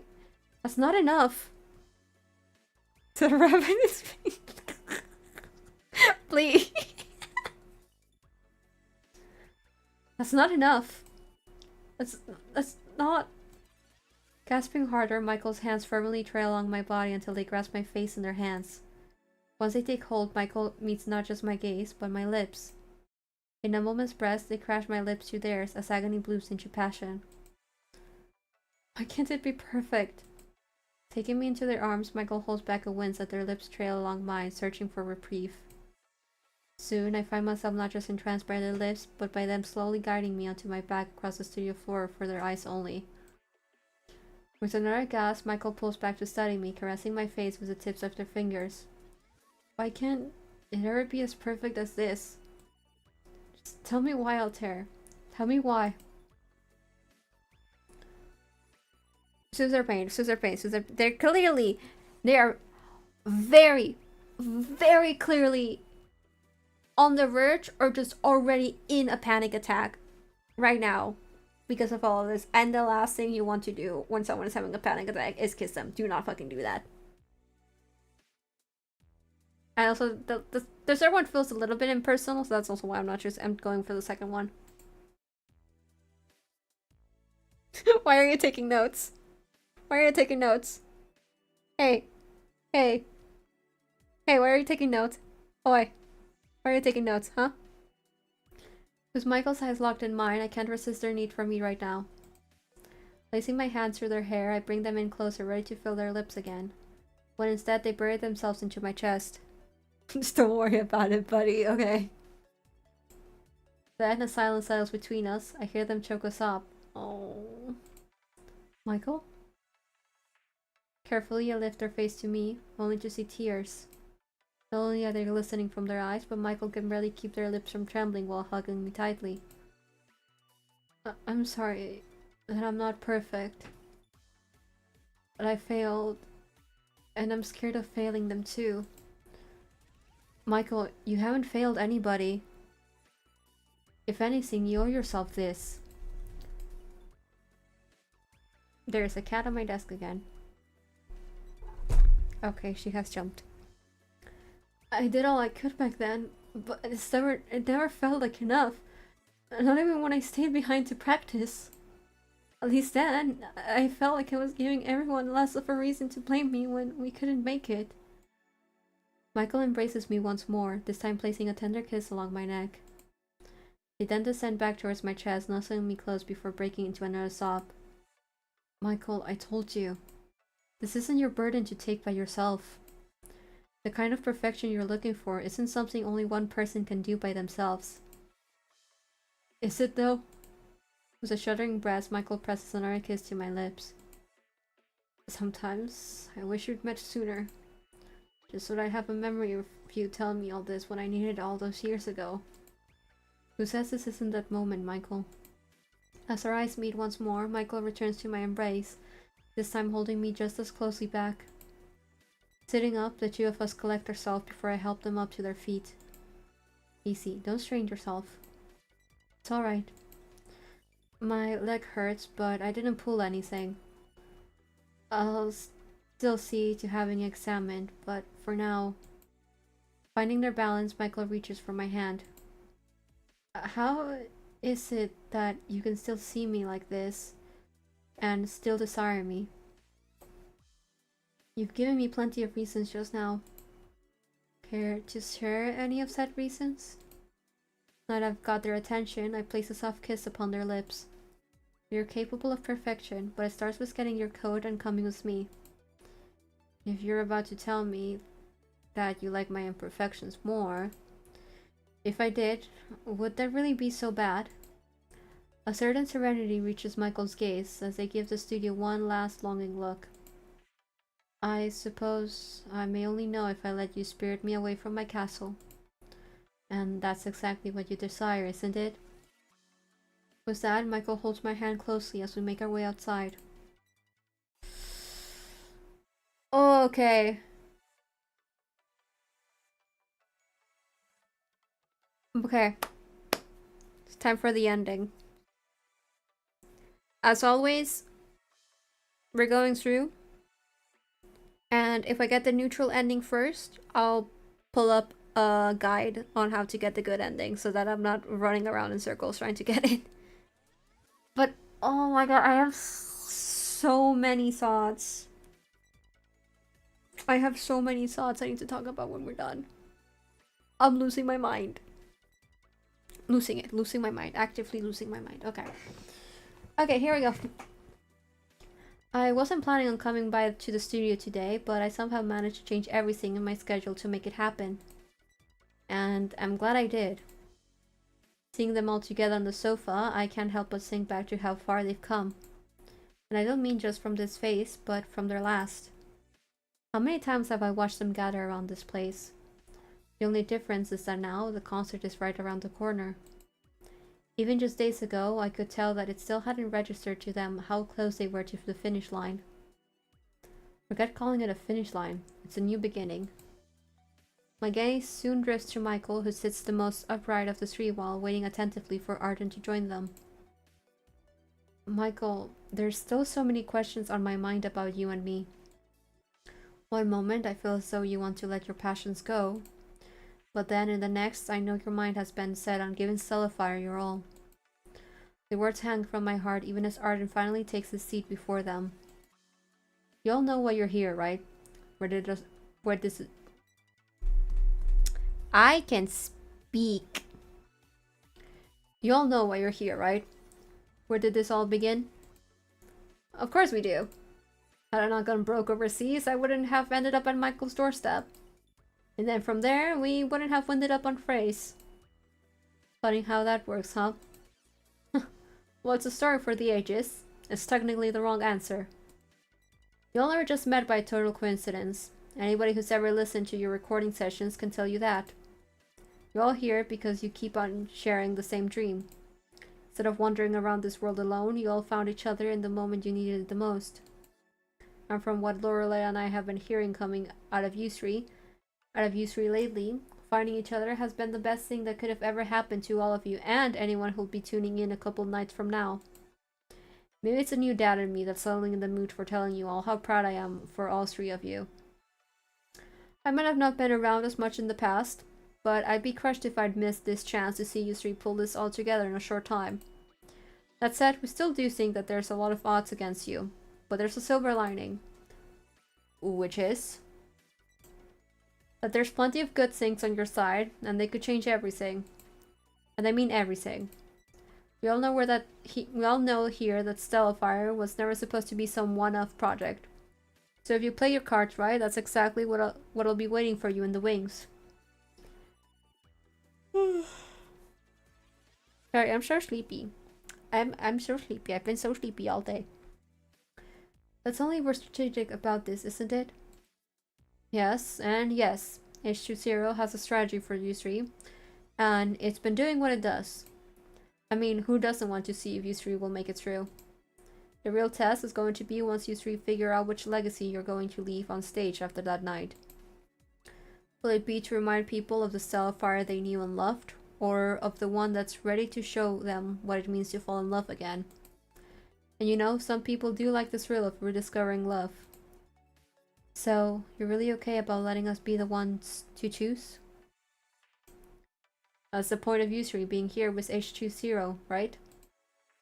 Going up on stage on that Musica Prix is a beast to survive through in itself. At the risk of not getting too sappy though, well, let's wrap this up now. I'm sure I'll have more dadisms ready by the time you're all backstage. Arden's voice fucking like dries out my throat so bad, holy shit.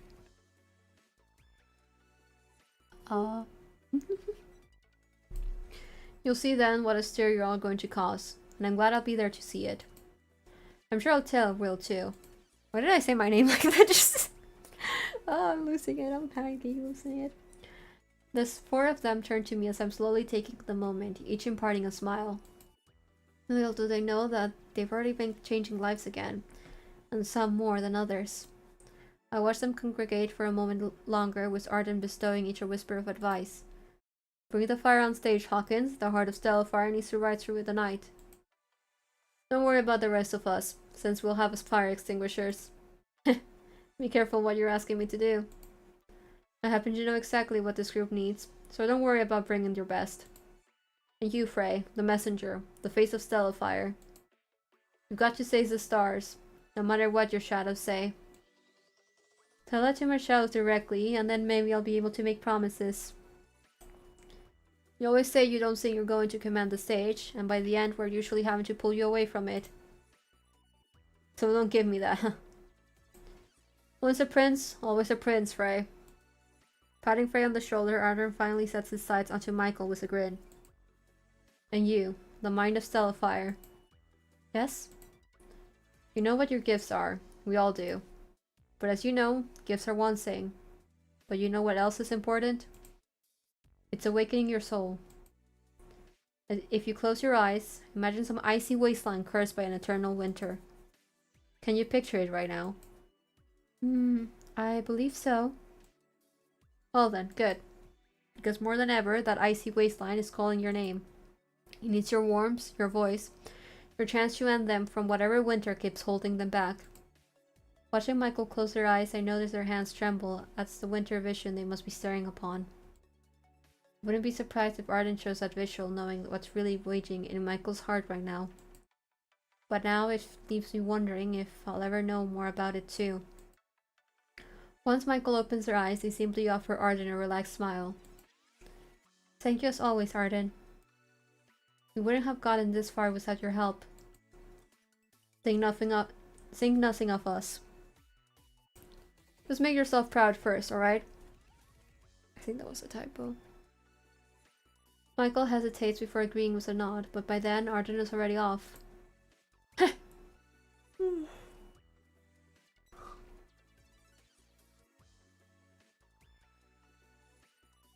Heh. Now that's what I call a pep talk. We've basically been given the go to let loose. Don't get ahead of yourself.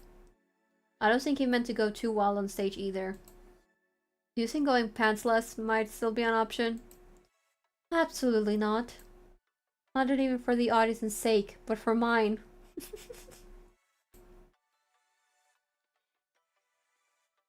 It's bad enough that we already have a lot to be minding for the night. Talking about getting ahead of ourselves here. What's going on with you, Your Highness? I just noticed that you're shaking right now. Am I? Michael stops to look at their... Okay. Michael stops to look at themselves, only for Hawkins to scoop their hand up first. Huh, you really are shaking. Are you sure you're right? And here I thought that Arden's pep talk was gonna calm down some of your nerves. I'm nervous, but I'm not that nervous right now. Do you think you'll be able to get some rest later today? Well, I'd like to, but my parents wanted me to make an appearance at an after party. Honestly, I've lost track of which one it is tonight. So that basically translates to not getting any rest tonight. Well, how about you two? We're all in the same situation here. We're just gonna keep it low-key tonight with dinner at the buffet. I was even thinking of dragging you along with me, Frey. You know, for wingman duty. I joined for dinner, but I'll pass on the wingman part. Fine, whatever it takes to at least keep from looking like I'm going in as a one-man party tonight. Unless you want us to accompany you to tonight's gala, Your Highness? If Vampire Mummy's coming, then I might as well make sure that the only neck she's biting that night is... Hawkins, that's my mother we're talking about. And besides, I don't think you two need to tear yourselves away from your plans. I was only planning on showing up for a bit, then going back home. Ah, so you're cool with us not going. But what if Altair was the one who'd offered to accompany you, Would also be telling him to stay home too?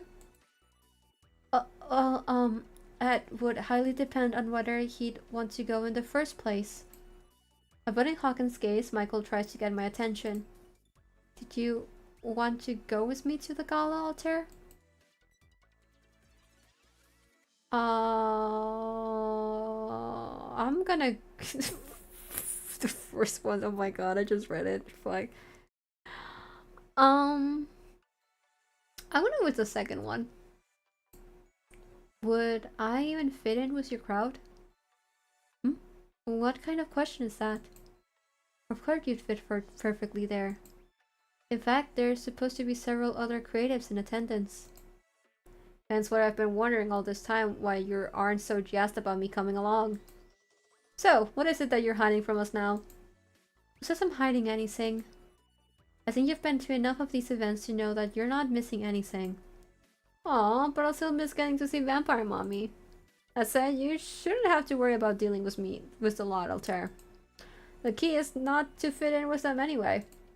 Otherwise, they'll start asking you about your plans for the future and whether you think you're even good enough to be slinking around with the heir of the Cassiopeia network. That's my brother you're thinking of, not me. Michael has a brother! Fuck, I don't... Funny how you say that, but I don't see your parents asking them to accompany them to all these events. Make you think, huh? Ah, so you do want to go with me. Well then, we don't have much time to get ready before the event starts, but I'm sure I can get a hold of my stylist at the last minute. Your stylist? What for? Don't you realize that you'll be needing a proper outfit for tonight? Oh, Michael wants to dress me up, okay. And here it starts. I told you to look after ourselves, Tara, but it seems like we'll have to tell them to make sure to look properly after you. And at least try to get some rest when you get back, Michael. I don't think you need to be there all night if your parents are going to be looping the same topics until after the concert. That you're right about. At least now having Altair around will be a breath of fresh air. Ooh.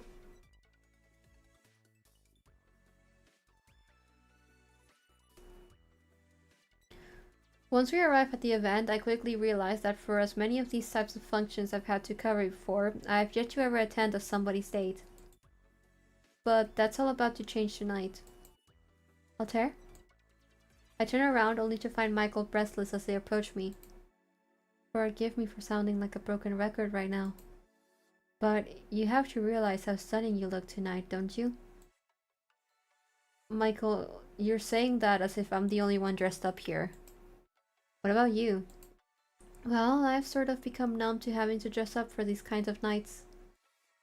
Though I'm sure if we'd gone together before, I probably would have enjoyed coordinating with you. Maybe next time we will again? Admiring me from head to toe, Michael offers their arm to me. Now you really have no reason to worry. You say that, but I'm well aware of the kind of guests that are here tonight. I've even interviewed some of them before. Really? Which ones? Looking around the party, I spot a woman in gold nearby showcasing some of the artwork on the walls. I'm pretty sure that's Aurora Cato, the artist, descendant of Marquess Heinmix of the Melandri Guild. There's also Lola Van Light, the former actress turned lifestyle guru. I had to interview her when she launched her new company. And then there's your parents. I pause, realizing that both Christopher and Elizabeth are coming this way, both with their matching piercing gazes. I'm going to die! I know Hawkins was joking, but they really do have the supernatural quality to them. I'd write that part down. Especially Michael's mother, that flawless skin and graceful aura. They both practically look like royalty that stepped straight out of an 18th century masterpiece. Where or not, I stayed beside Michael, who still reaches for my hand. With my gloved hand in theirs, they greet their parents with a poised nod. Mother, father, I told you I'd be here tonight. And we're so glad that you have.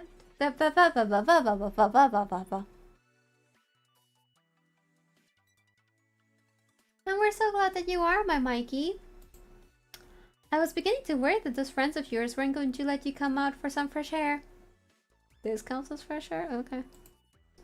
Well, considering that we're days away from the concert, surely you'd understand if I couldn't come, right? The point is that you're here, and that's sad. Oh, and you've brought a guest?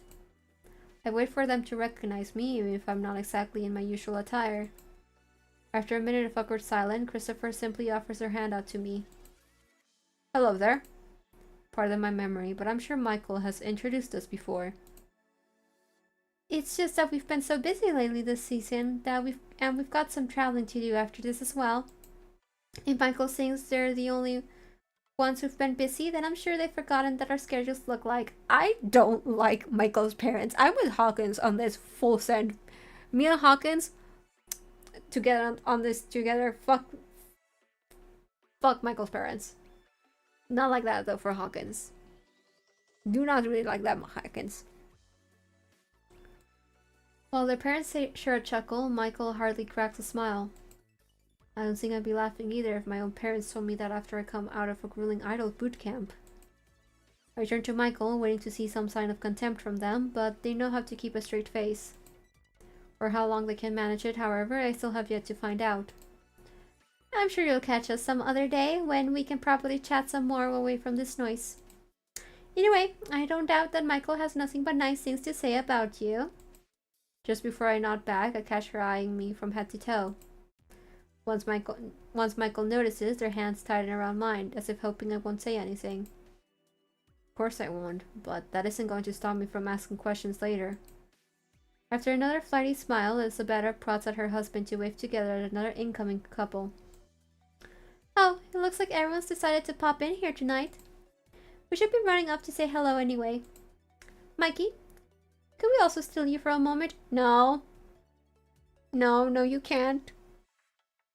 Bedford family has been asking for you lately, so I promised to bring you over to show that you're alive and well. They're not the only family who's been asking for you. And yet I still don't feel quite popular. Oh, hushed you? You just want to say hello. If one of them is waiting for you to make them to ask them to lunch, then that's just a bonus.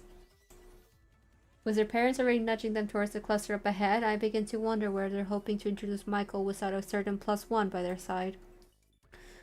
I think they've even forgotten that I'm here.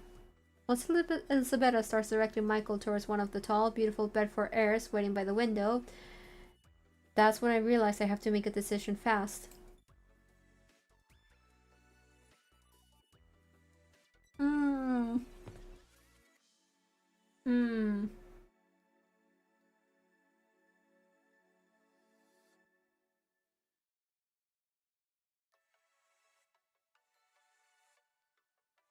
Yeah. Before Michael starts walking, I slip my hand from their grasp to hug their arm instead. All at once, they stop in their tracks, then sneaks a smile at me. So what's this about? I promised to keep an eye out on your stress tonight, didn't I? Did I? Oh, we're not getting the good ending. Because if they're mentioning stress, I think I know what we should have chose. Well, we got the neutral ending first. Yay! I promised I'd keep an eye on your stress tonight, didn't I? Despite their parents watching us, Michael can't tear the gaze from me as they draw me in closer. I believe this is also your way of telling me that I'm already spoken for, isn't it? With another chuckle, they rest against my head as we start walking again. With every step, we begin to hear the whispers picking up around us, starting with Elisabetta murmuring nearby to her husband. Even if I can't make out what they're saying, those vampiric eyes are saying everything I need to know about the coven I've just offended. Even with the crowd surrounding us, Michael remains as poised as ever whenever they check up on me. It's only when they look to their parents or the Bedfords that I sense those nerves of theirs returning.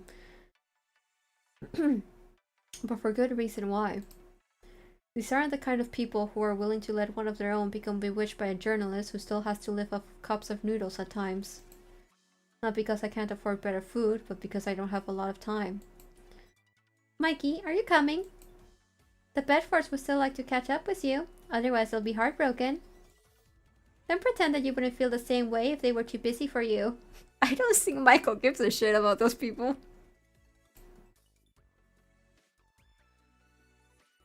I'd be more offended if they didn't take it well that I've already brought my own guests with me. Without another word, we stroll over towards the illustrious family. After the first hello, they have no real interest in talking to me, so I silently wait as they catch up with one very reluctant Michael. Meanwhile, I notice Elisabetta still watching me from the sidelines, no doubt wondering what I'll do next to disrupt her precious Mikey's prospects. Well, your precious Mikey is spoken for, so back off! Part of me wonders if this is exactly what Hawkins was trying to warn me about with her. Yeah. At least Michael doesn't seem as compliant to their parents' demands. If they were, then I probably would have been sent away from this party already. Even with Michael trying to insist that they'll be busy, I can hear the Bedford still insisting on inviting them out to an early morning tennis match. Oh my god, these people are fucking annoying. Well, I sadly will have to join you all another time when I don't have morning rehearsals. I do hope you all have fun. Before any of the Bedfords can answer, another voice slinks their way into the conversation. If this is Chris, I'm gonna fucking end stream.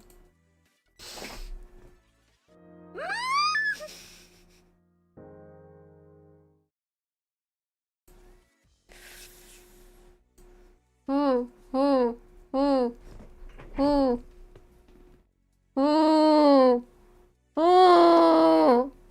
Come on, Michael. We know you can get away for at least a match. It's not like a little tennis when I help you with your rhythm anyway. Michael's grip instantly tightens on mine as Chris joins in, much to the Bedford's delight. I don't want to play this game anymore. I don't want to play this game. I don't like this guy. I don't like him.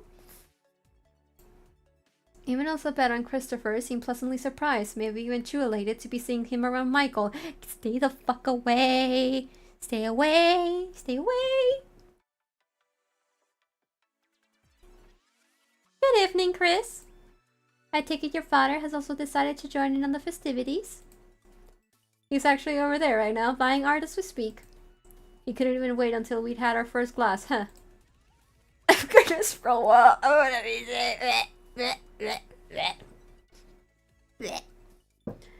With a slick smile, he toasted us of Michael's parents before turning to us. I'm surprised to see you're here, Michael. I'm surprised you're still fucking alive. Didn't the hitman take you out already? Especially when I've been trying to reach you and all.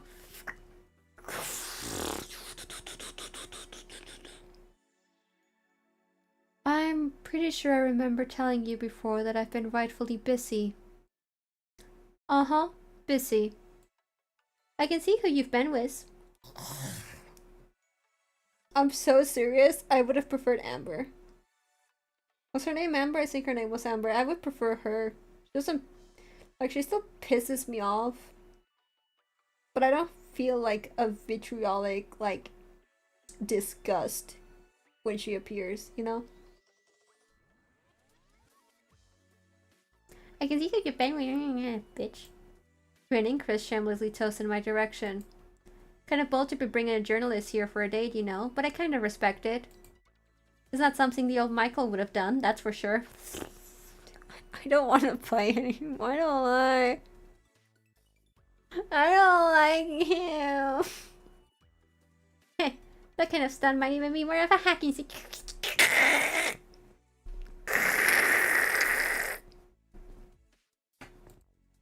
He said that loud enough for Elizabeth to hear, prompting her to eye me up and down once more. Unless he isn't here to be your date at all. I'm gonna kill this. I'm dead.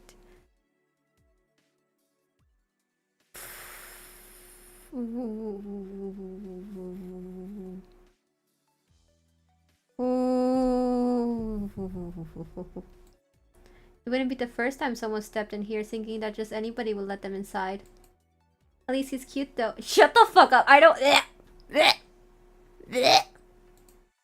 That's enough, Chris.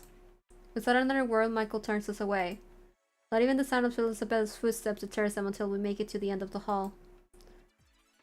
I'll call you later, Mother. Don't be like that, my Mikey. Shut the fuck up. I don't like you either. I don't like any of you people. I only like Michael. You all suck. You two should be civil about this, especially if his father is here tonight. Shut the fuck up.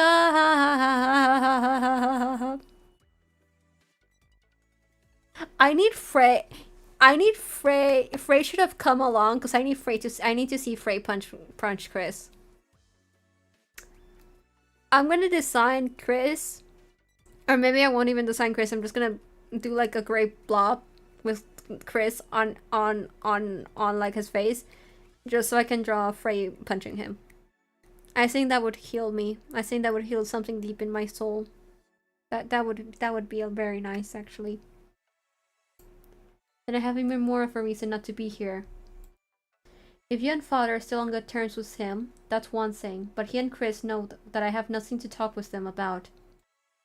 If anything, it's better if we did leave you all to enjoy the rest of your night. I love you, Michael. My sweet baby. Do not worry, I will kill and murder. Taking my hand once more, Michael keeps walking. Is it really alright for us to be leaving so soon? And what, stay and pretend that I came here all this way to spend time pretending I'm still friends with the people at Oracle? That's not what I signed up for tonight, and neither did you. As Michael stops to get our coats, I hear footsteps coming this way. Hey, what up, Michael? Shut the fuck! Go away!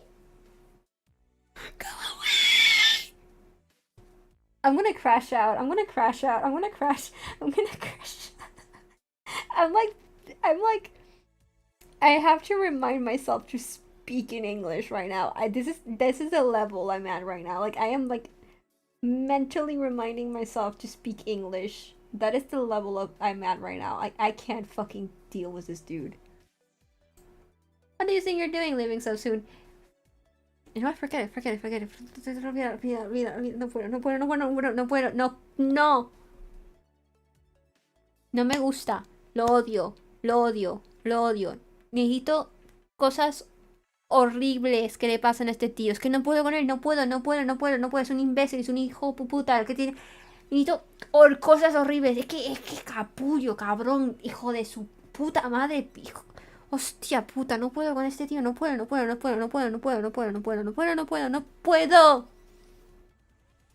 No me gustas. Te odio. You don't want me thinking you're a coward, do you? Que te vayas a la puta mierda, en serio. Vete a la puta mierda, tío, joder.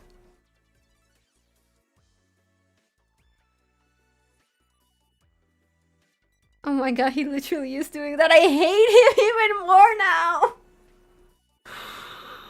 Oh, I can't do this anymore. I can't fucking do this anymore. I thought your name was Michael, not...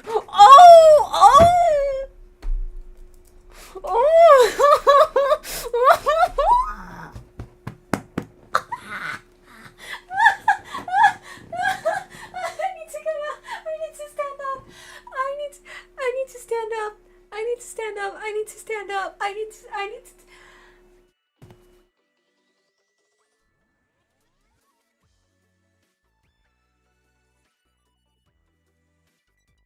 I need him gone.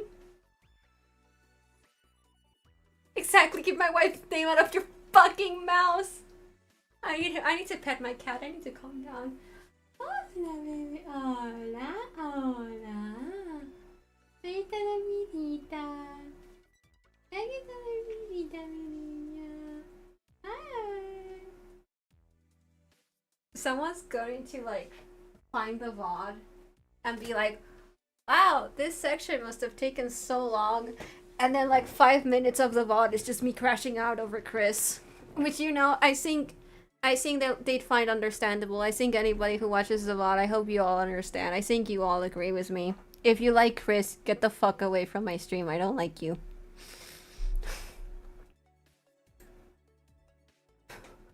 I need Michael to punch him. If Michael doesn't punch his ass, I'm punching him myself.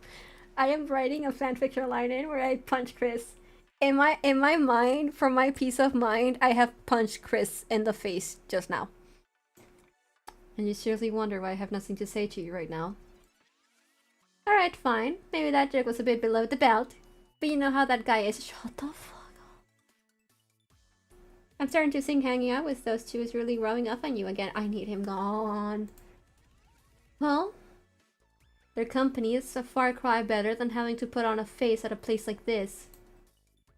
Dumbly acting like we both don't know our places here. Shut the fuck up. I'm hungry. Sorry. Sorry, my stomach just rumbled. I'm hungry. Oh, my other kitty is here. Hola! Hola, baby! I think she heard my yelling as she came over. Like, what's going on? Why is Spider screaming? Spider is screaming because there's a fucking piece of shit, dude. That's why. Sí. Exacto. Exactly. Yeah. God, I'm gonna cook myself a nice little dish after this as a treat for having to deal with this motherfucker.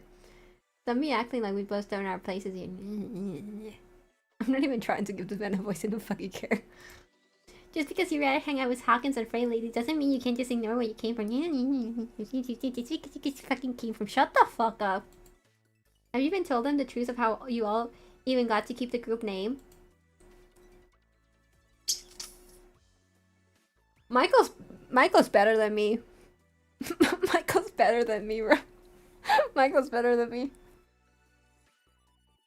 Keeping silent, Michael chooses to help me into my coat instead. Chris merrily looks on with a grin stretching across his face. I'm going to punch him. So, you really haven't, huh? Oh, my cat is attacking my coat. Okay. So, what'll happen if I'm the one to send them the message? Shut the fuck up. No one will care. No one will believe you anyways. No one likes you. Better yet, what if I just got your journalists here to plaster it all over town? Bro. Bro, you wanna know what I'm gonna plaster all over town? Your fucking face after I punch it. My cat has knocked down my jacket. Oh, she's... Okay, she is going crazy on my jacket. Okay. If you guys hear noises, it's just my cat going insane. Slipping on their own coat, Michael doesn't waste time wrapping an arm around my waist and guiding me away from Chris. Even as we leave the building, we can both hear Chris's shrill laughter as he makes his way back to the party. I need him gone. ¿Después de lo que haces tú? Okay. I need terrible things to happen to that man. With Frey and Hawkins still out for the night, Michael decides to bring me back here first. At least there's no more Chris. If I jinx this, I'm gonna cry. Also, when I do the good ending, unless the choices are completely ones I haven't done, I'm skipping because I cannot go through Chris dialogue. I can't fucking do that. With Frey and Hawkins still out for the night, Michael decides to bring me back here first. Setting my things aside, I wait by the sofa while they quickly send a message.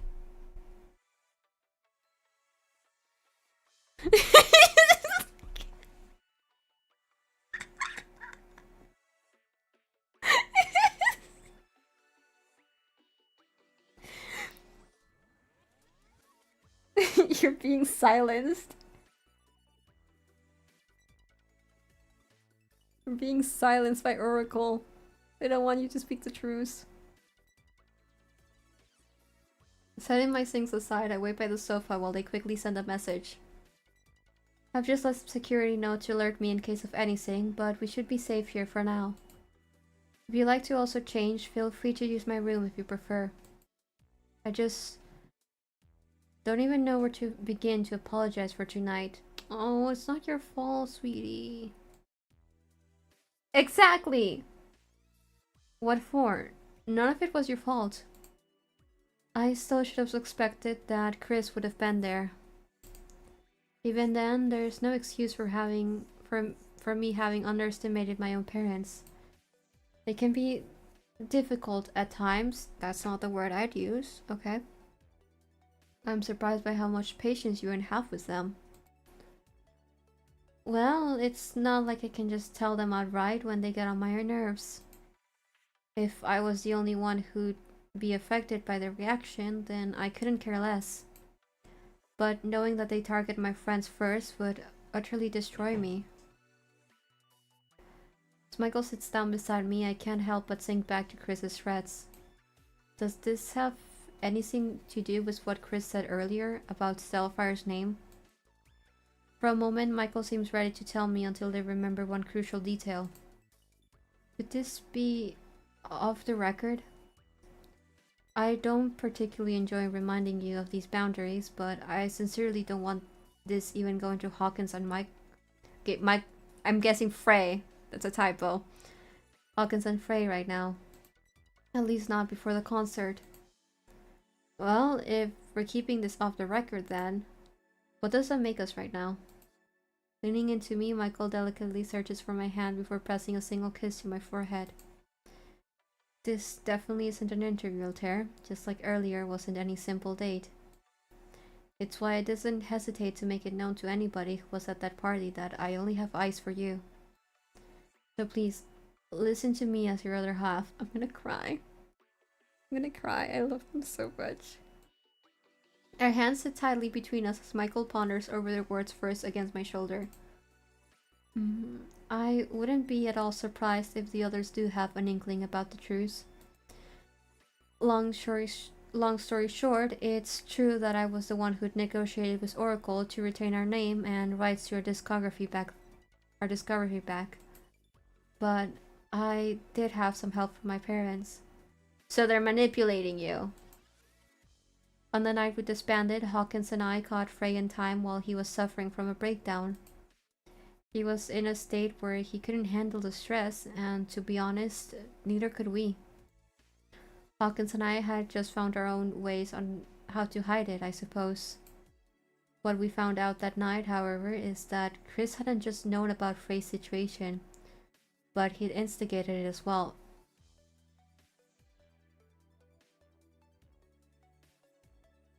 I need a moment. I can't. I fucking.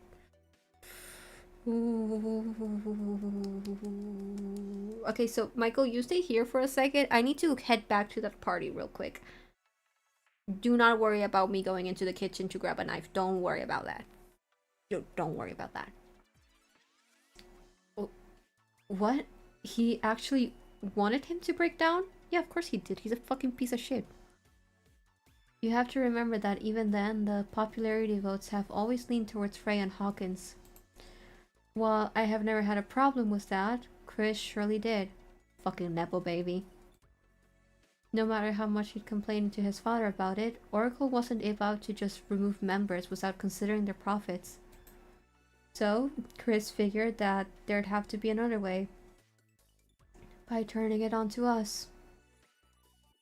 Realizing how heartless he must have been towards Frey was one of the reasons why I personally wouldn't have blamed him if he'd never wanted to reunite with us again. The only reason why we made a clean exit when we did back then was because my parents had stepped in.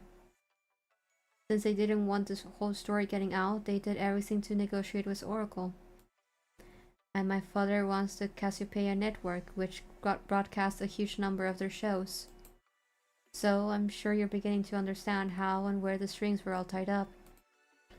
It sounds like in exchange for a clean exit, I'm guessing that means that you all couldn't accuse Chris of anything.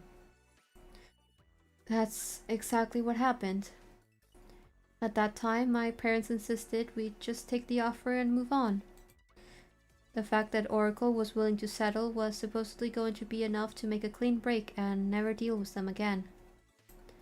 But then, when Hawkins brought the idea of Stellifier over to me once we realized that the only way we'd do this was to perform with our original name, the name we came up with together as a trio before Oracle came along. I knew then that I had to go back to Oracle to ask them for the one thing we should have asked for back then. And they did give them to you. They did, but not without a price. Once again, my parents had to step in. Basically, they had to insist that by taking our property back, this time we'd be making a clean break from them. And Oracle was completely fine with them stepping in. Well, this is my parents we're talking about. There's also something to be said about the fact that Oracle has never had high hopes for us since. I don't think they'd anticipated the kind of support we've gotten recently. Once again, I wouldn't have been able to manage this entirely on my own. The first one, bitch, who the fuck would answer that? Even after knowing all this, your parents still seem so out of touch. I would say something so much worse if I could choose my own answer. The way they practically glossed over your words. That's just them on a typical day. I know they care in their own way, but to act as if they were solely trying to help Stellifier for our sake would be a stretch. They're always going to be more worried about their image first, but that's their life. If they had it their way, I would most definitely not be with Stellifier right now. What would they be wanting you to do then? Work for the network, I suppose. They were fine when I was producing music, since I'd collaborated with some of the other artists in the network.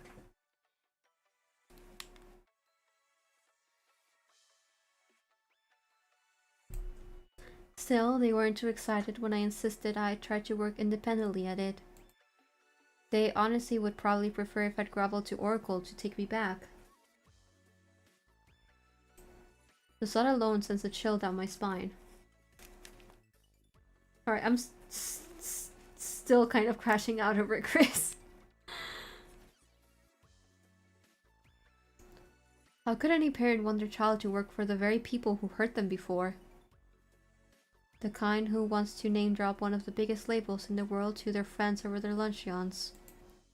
To be honest, I really couldn't care at this point if they chose to treat me this way. I'd rather just let Stellifier's success say everything for me. And besides, anybody who doesn't show respect for someone who's becoming so important to me doesn't deserve my time at the moment.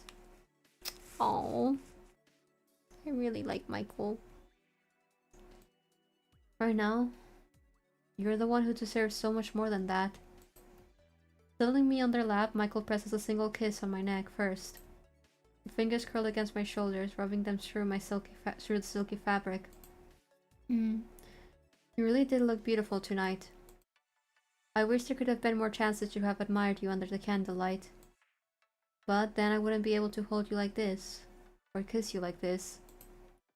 Tilting my head back for a moment, they smooth their fingers along my lips, taking note of my growing desire. One look and I can read a similar need in Michael's eyes. Before they move any further, they stare at me to listen closely. Could this also stay off the record too? Unless you'll write about us someplace else? Meant only for you and I to read about again?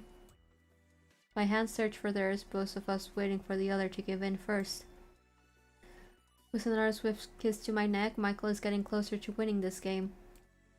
Her hands soon find the straps and buttons, and with each one they undo, they reward me with a single kiss on my bare skin. Okay. It's really beautiful. Ethereal even. Undoing another button, they teasingly pull a sleeve down. Just when they think they've won, I swiftly hover my lips over theirs. Michael, at this rate, when are you ever going to rest? Not until I've made up for tonight's missed opportunity to kiss you on the balcony. At least here, I can offer you something far sweeter. Taking me in their arms, Michael finally closes the gap between us. A sigh of relief escapes both our lips at once before searching for each other again and again. All while Michael proceeds to carry me off their room to finish what we've been started on this very night. With Stellifier's rehearsals numbered, they have no choice but to stay razor focused for the coming days. Instead of opting for Arden or another mentor, the three of them take it upon themselves to lead their own practice. Alright, now run through that chorus again. I want to hear our voices pierce through these walls. Taking their position once more, they wait for the countdown like archers before their targets. Then, in single breaths, all at once. Okay, I can finally take a break to not crash out heavily. Good lord. Good fucking lord.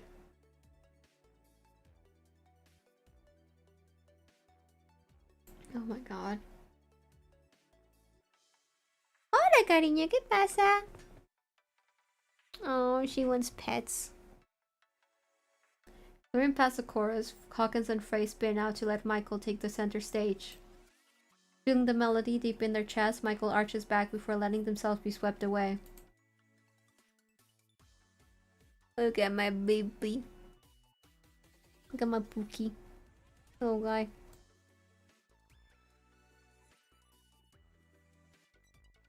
Clutching at their chest, Michael holds onto that last note for as long as humanly possible. Surprised, we all stop to listen to that angelic cry fill the studio like a ray of light. Holy hell, your highness is literally cueing the chorus of angels right now. I sing the whole chorus already. Up. The kitty is on the desk now. ¿Qué oísqueas tú? ¿Qué hueles? ¿Es agua? Sí, es agua. She's covering my screen. Oh, there she goes. Okay. Michael, that was... Oh, are you alright? Panting, Michael thinks a moment before assuring him with a nod. I'll be fine in a minute. I honestly didn't think I'd be able to hold it for that long, but now I know. You don't even need to hold it for that long, you know. Or if you're planning on doing it for the concert, then same for that night at this point. Hawkins has a point. Did you ever end up getting any rest like you said you did? Well, I'm sure I must have slept at some point. As soon as they look away, Michael meets my gaze with a knowing smile. Eh? What kind of answer is that? Don't tell me that Vampire Mommy made you stay late to say hi to all of the trust fund babies. Honestly, I made the mistake of forgetting how my parents get whenever I have something incredibly important to do. Ah yes, the classic, I know you have your big choir show, but Daddy's got a big meeting, huh? At least you and Altair were able to escape to make it back here. I was telling Frey at the buffet that I was worrying your parents were gonna try and send you overseas at the last minute. If I'd stayed any longer, I'm sure that would have been their plan. As it is, I'm here, aren't I? As long as you're in one piece, that's all that matters. As the three of them share a smile, Hawkins finally raises an eyebrow in my direction. So, darling, how was it smoozing with the vampire mommy and friends? I fucking hated every single second of it, Hawkins. I almost punched a guy. Be honest, was it kind of scary? No, it was pissing me off. I turn to Michael, who's shaking their head, but it's the trampling in their hands and legs that has me noticing them even more closely. Wait, Michael? You think you should take a... All of a sudden, my phone goes off in my bag. Oh, I'm so sorry. That's got to be from Farbright. Please go ahead and take it. Still catching their breaths, Michael rushes to get the door for me. I quickly head for the first open room as I can find and check my phone. Wait a minute, I don't recognize this number. Alice Perrault might be calling from another location. It's gonna be Chris, isn't it? It's gonna be Chris, isn't it? Studying the number, I still decide to answer it. This is Altair with Farbright Magazine. Who is this?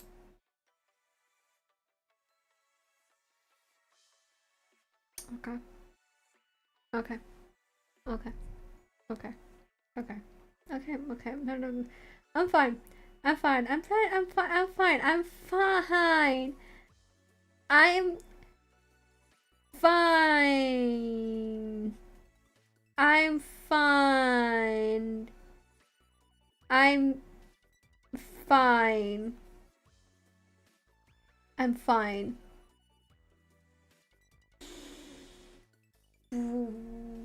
Okay. Okay, I can do this. So, this is really your number? I was waiting for your editor to give me a dud. At his voice, my blood suddenly runs cold. Hold on, is this some kind of joke? Why would you think I'd be wasting my time on a joke? This is your work number, isn't it? Yes, but did my editor really give it to you?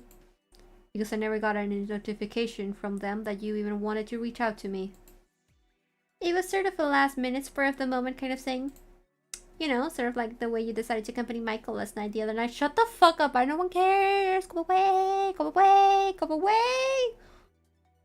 This guy. Every time I think I know why Stellifier wants nothing to do with him, he gives me yet another reason.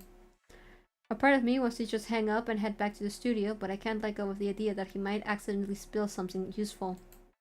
So, is that what you wanted to talk about? Sort of. Guess first off, how is Michael? Why don't you just ask him yourself? Didn't you learn anything from that lot? Michael now thinks they're good for those galas, let alone for the likes. Things are too good for those galas, let alone for the likes of me. Yeah, everyone's fucking better than you, bitch. Everyone's too good for you, bitch. Go away. It's funny how easily people forget the ones who helped them the most along the way. No one you fucking... I need to calm down. What did you help them with then? How do you think Stellifier even got their name back from my dad's company? You think it's that easy for any band to just come up and ask for their old name and music and skip off into the sunset just like that? I know it's not that easy. Still, I happen to know that there were more people than just you and Michael involved in the negotiations. Is that what they told you? Even if their parents had to talk to mine, they still wasn't enough to change my dad's mind. But you know what did? It was a deal that Michael made with my father. If Stellifier failed, then they'd have to be open to negotiate a new contract with Oracle. Not as a music producer, but as a talent. At that moment, my heart drops once more. Okay. So, we're hunting him down for sport. Cool. At that moment, my heart drops once more. Wait. So all those times when even Hawkins had been wondering if Michael had been chatting with Oracle. Blinking back into focus, I can hear Chris sneering on the other end of the line. Oh god, so Michael has never really told you that? And here I saw that you two showing up together tonight was supposed to be a sign of something else. Honestly, I almost don't even believe you. What's not to believe? What, you think my dad doesn't know how talented Michael is? I don't even think I need to tell you that compared to those other two, Michael is the only one Oracle would have kept. Frey was too unstable then and probably still is, and Hawkins is a scandal just waiting to happen. Yeah, I wonder why fuck Frey was fucking unstable, you piece of shit. Michael, on the other hand, has been born and raised for this kind of life, not them. I mean, after hearing all this, I still don't know what to say, nor even what to think. My mind is racing, but I don't want to say anything rash over the phone. If I had it my way, though, I'd sure have some choice words for Chris. Still can't believe that Michael didn't even trust you enough to tell you about the fire print. Now that you know, you're welcome. I'm sure your readers will just love to read about how loyal Stellifier has always been to each other, or how little they've changed at all. Just look at all the sweet secrets they've been keeping from each other, right? You're really saying this is what I'm going to be writing about. Since it's the cold hard truth, why won't you? Don't you have a loyalty to your own readers too, or has Michael's fickleness started to rub off on you?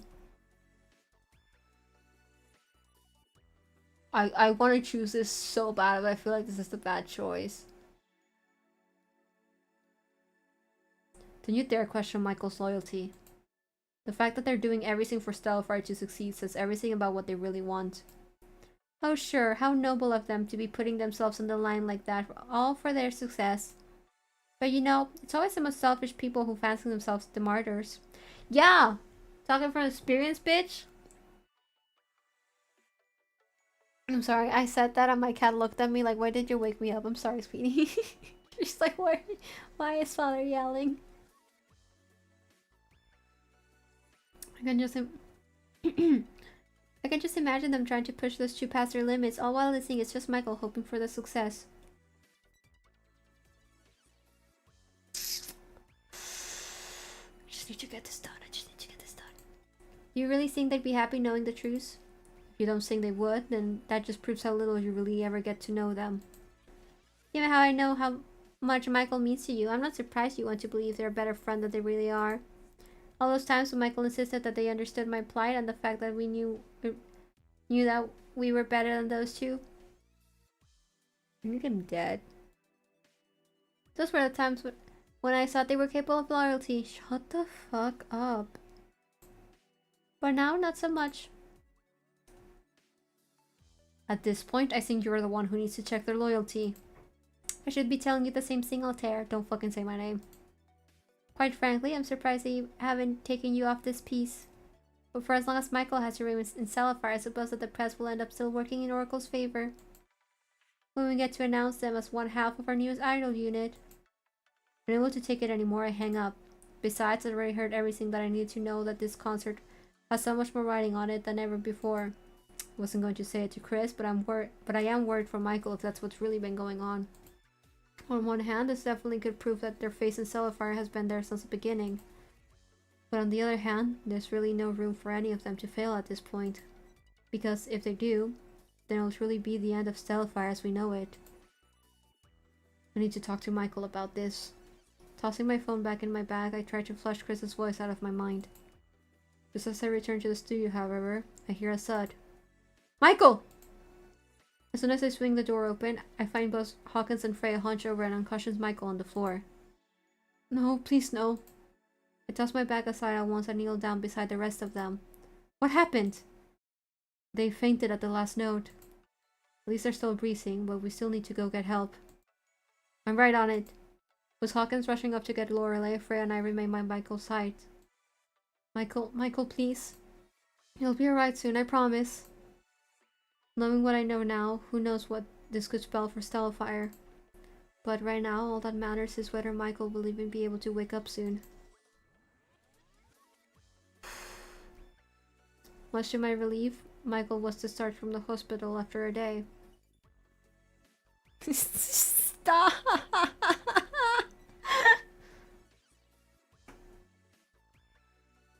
But not before the doctor told them that they need to rest before the concert.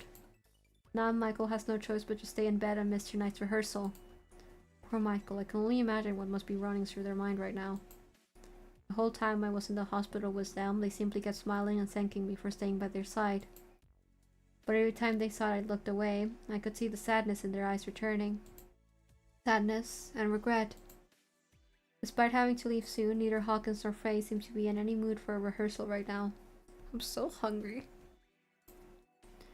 Earlier, I watched them trying to ask them to delay it, but there's only so much Lorelei can do. Not even Michael will like it if they cancel, that's for sure. At least you don't have an excuse to not get your some proper sleep, Your Highness.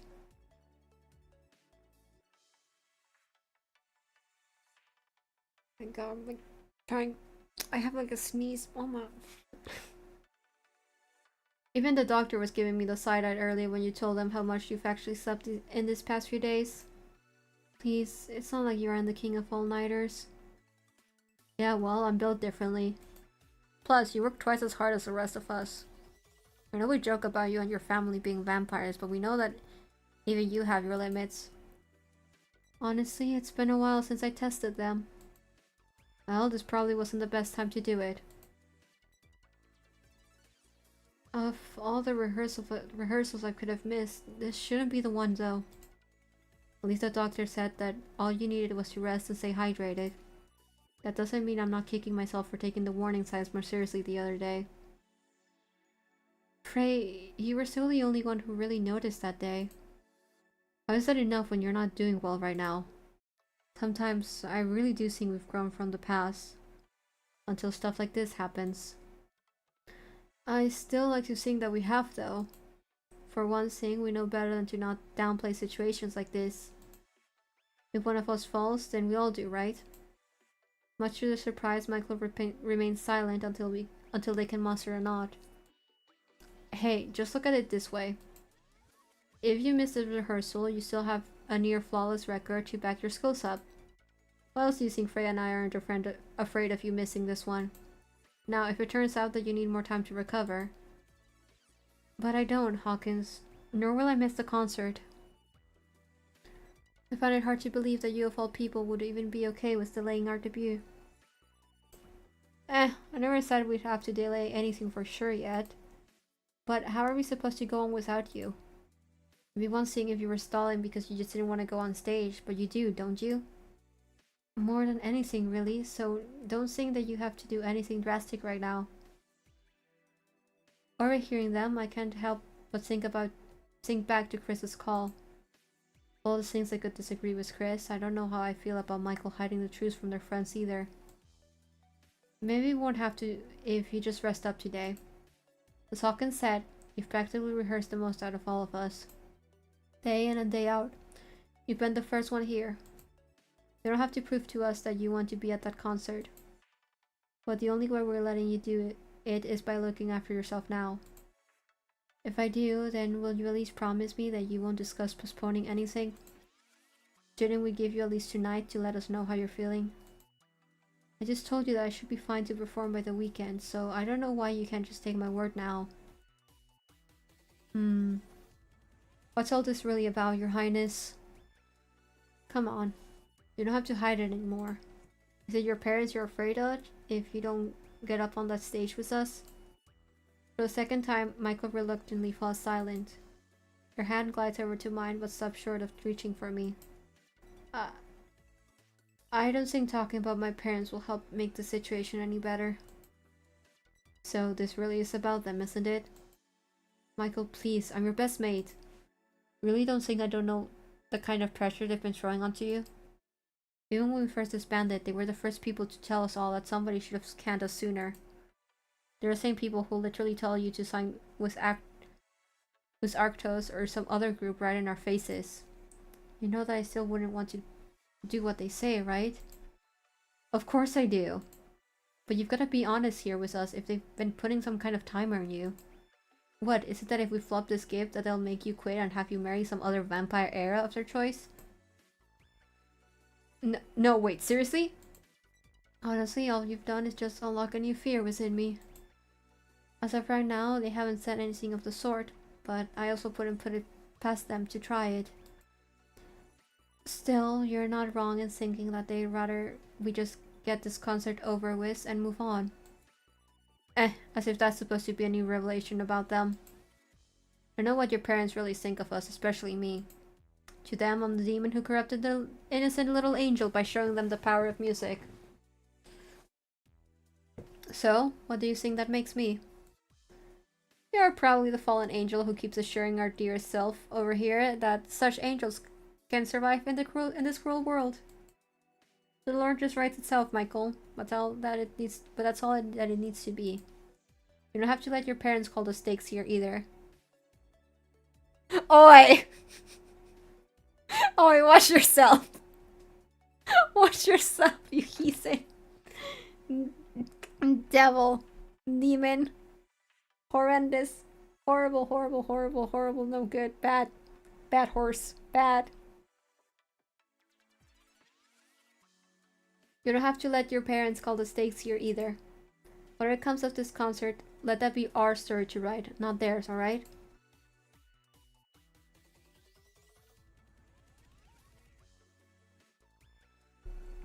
As much as I can tell that Michael is agreeing with them, there's still one more invisible wall Hawkins and Frey have to get past. Seeing that Michael still refuses to tell them about it, I start to wonder if I should say something. Tell you what. Let me see if Lorelei will at least let us stay with you for another hour. What? But you know what she's going to say. At least we can try. It's one thing to make you stay behind for your own good, but what if Freya and I don't want to leave you right now?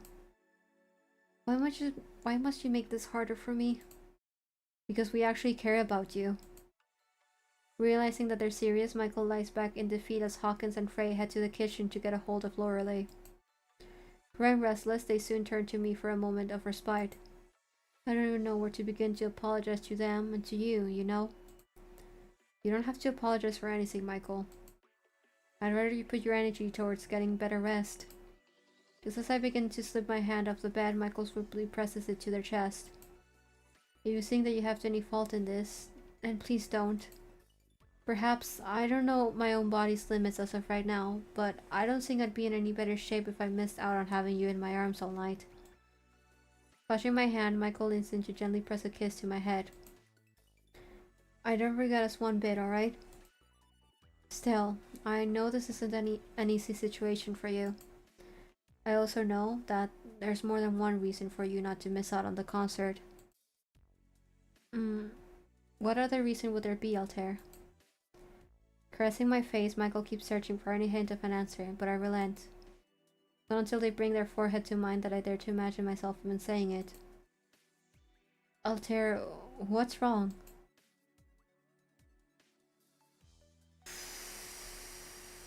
Ooh.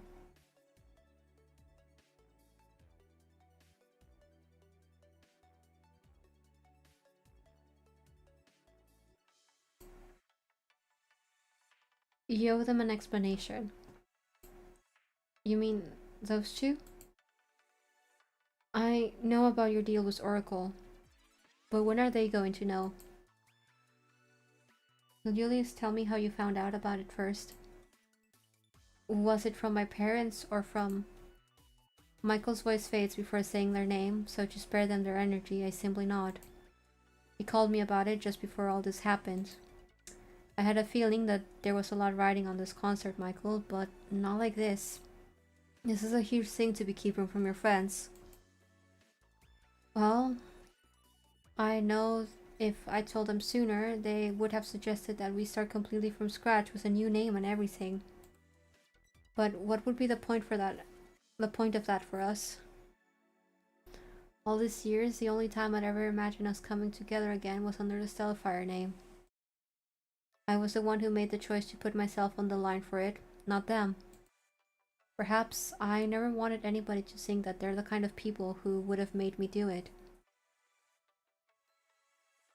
To be really honest, after all this, I wish I knew if it'd be just better to tell them than not. What's the worst you think they'll do if you do tell them? I'm sure they'll do the right thing, but that's the worst part. They'll feel as if they have no choice but to push themselves over the limit to make this concert a success. I imagine it'd be even worse now that they'll probably be overcompensating for my sake. Or you three could figure out your limits together right here and now. As Michael ponders over my words, I quickly draw my hand back, still warm from their touch. Just then, Hawkins and Frey returned in a much more deflated mood than before. Bad news. Lorelei said that they can't delay the tech rehearsal any further. Frey and I will just have to do it ourselves, but at least you'll have Altera here to look after you. Trust me, we would have wanted to stick around with you for longer too. But, like we said, if you just rest, then you'll be all ready for when it counts, eh? Of course. Eh? What's the matter now, Your Highness? Instead of answering outright, Michael quietly reaches for my hand. It doesn't take long before Hawkins and Frey share a look, although they don't seem to be the least bit surprised. I thought this was a given, Your Highness. Really didn't think we haven't been noticing the way you two have been making eyes at each other lately. Is this a sign that no secret will ever truly be safe from you? And here I thought I'd been doing everything in my power to keep things quiet. The moment I sent Michael starting to falter, I reached for their other hand as well. Now Michael has no other choice but to come clean about this, but here I am doing the same too. Hopefully this will inspire them to come clean about one more crucial thing. So how long have you both known about us? How long do you think it's been, Frey? I think I picked up on it when I noticed that Michael started going out more without us. I mean, I know you also go to visit your parents, but you're never that excited to see them. At this point, Frey and I might as well just be your new parents. Just look at us, giving our blessings. Hopefully this gives you even more of an incentive to get well soon. You don't want Altair having to wait on you for the next date. Aw, I wouldn't put that kind of pressure on them. I'd rather just get better first with how much this concert means so much to them. We're right there with you on that. This concert isn't supposed to be the end, but a whole new beginning. Isn't that right, Your Highness?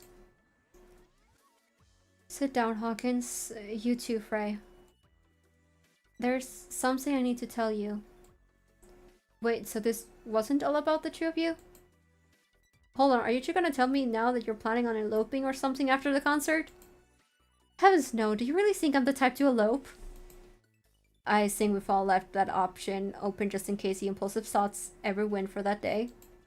But if that's not what this is about, then what's going on? Well, it's just that I don't think I have a choice in performing or not this weekend. I simply have to. No excuses. No excuses? Pfft, were you listening to us just right now? Sure, I don't want to cancel this thing, but how in the bloody hell are we supposed to go up there without you?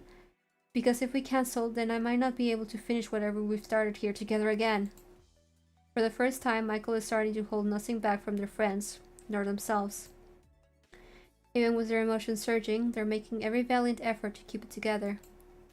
How else do you think I got everything back for Stellifier? Michael, you're not serious. If you are, then I'm just... bloody hell. Wait, but we thought that it was your parents who'd help negotiate everything. Even when they did, it still wasn't enough for them. On what planet did you think that offering yourself to Oracle would be the solution? Well, it clearly worked, didn't it? I just didn't think that my own body was going to betray me at the last minute. If anything, I think your body is trying to remind you that maybe you shouldn't have put that kind of pressure on yourself. Seriously, Michael, we could have found another way. We could have asked H20 for solutions, or even had just picked up another name. And what? We just abandoned Stellifier? And we have to choose between you and a band name, isn't the answer obvious? Michael, was this all Chris's idea? Just tell me now and I will go and sell this with the weasel right this second. I've told you both already, it was all my idea. After all those nights we kept musing about bringing back Stellifier, how could we just have moved on without the name? It's not like Oracle was planning to do anything with it anyway. The only reason why I offered myself if we flopped was because I had every confidence that we'd succeed. I just never accounted for the fact that I'd be our weakest link at the end. But you're not, Michael. There's no weakest link here.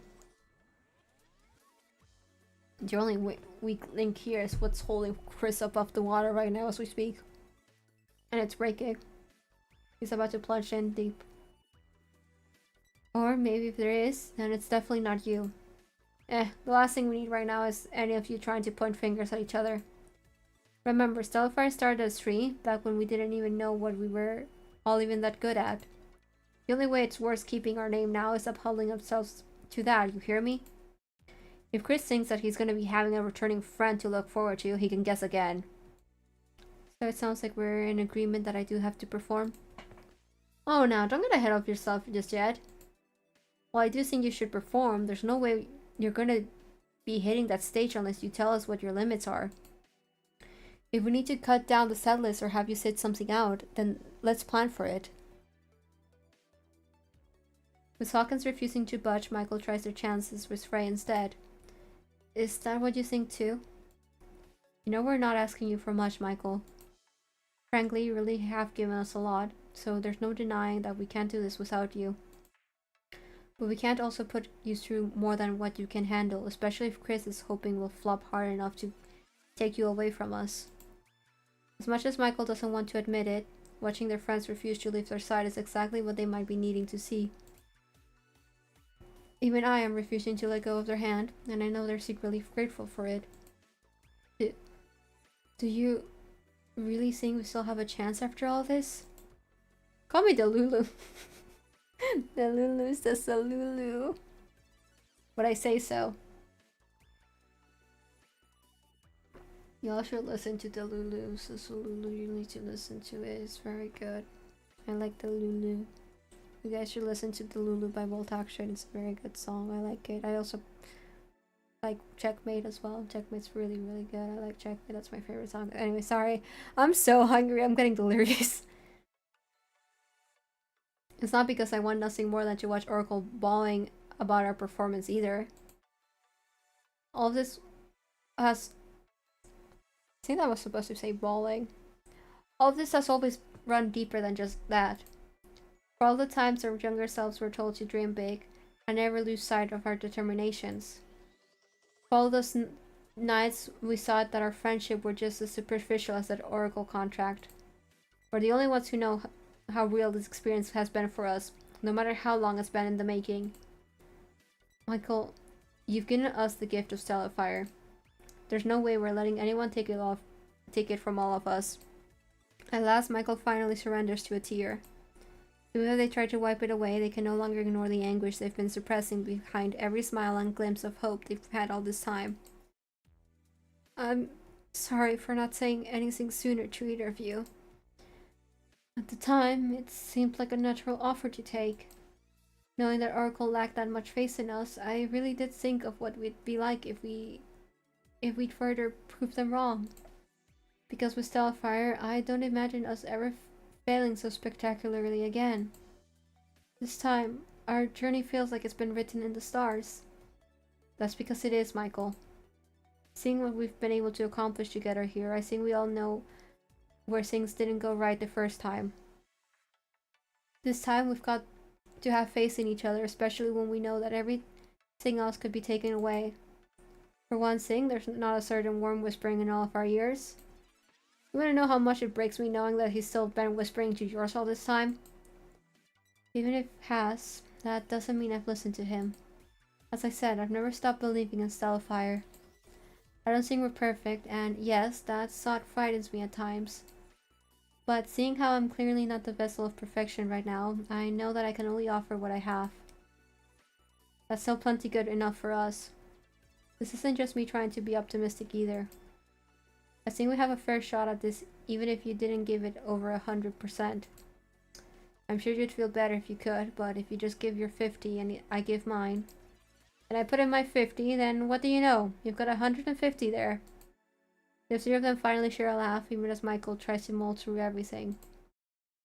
Let's say that something doesn't go right, and I did have to consider their deal.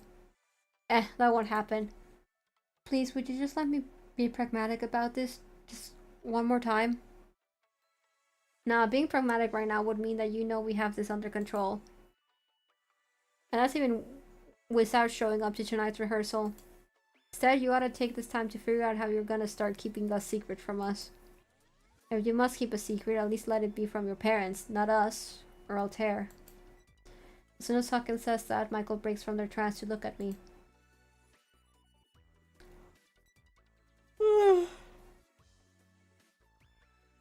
As soon as we finish whatever ending we got, I'm gonna go get a snack because I'm hungry. I need food. This is still your choice in the end, Michael. Except that now you know that none of you okay. Maybe I just need to get the snack now, actually, because I'm struggling.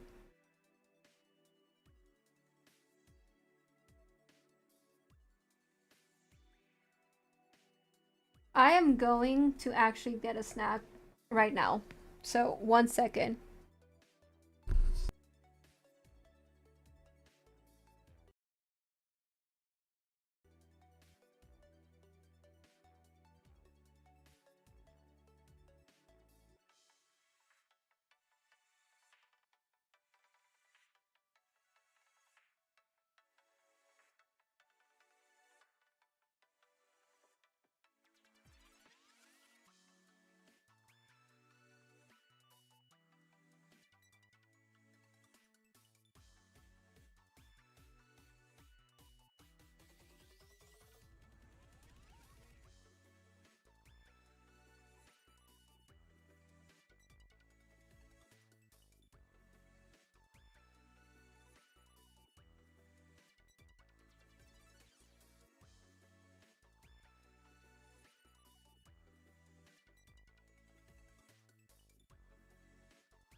Hello.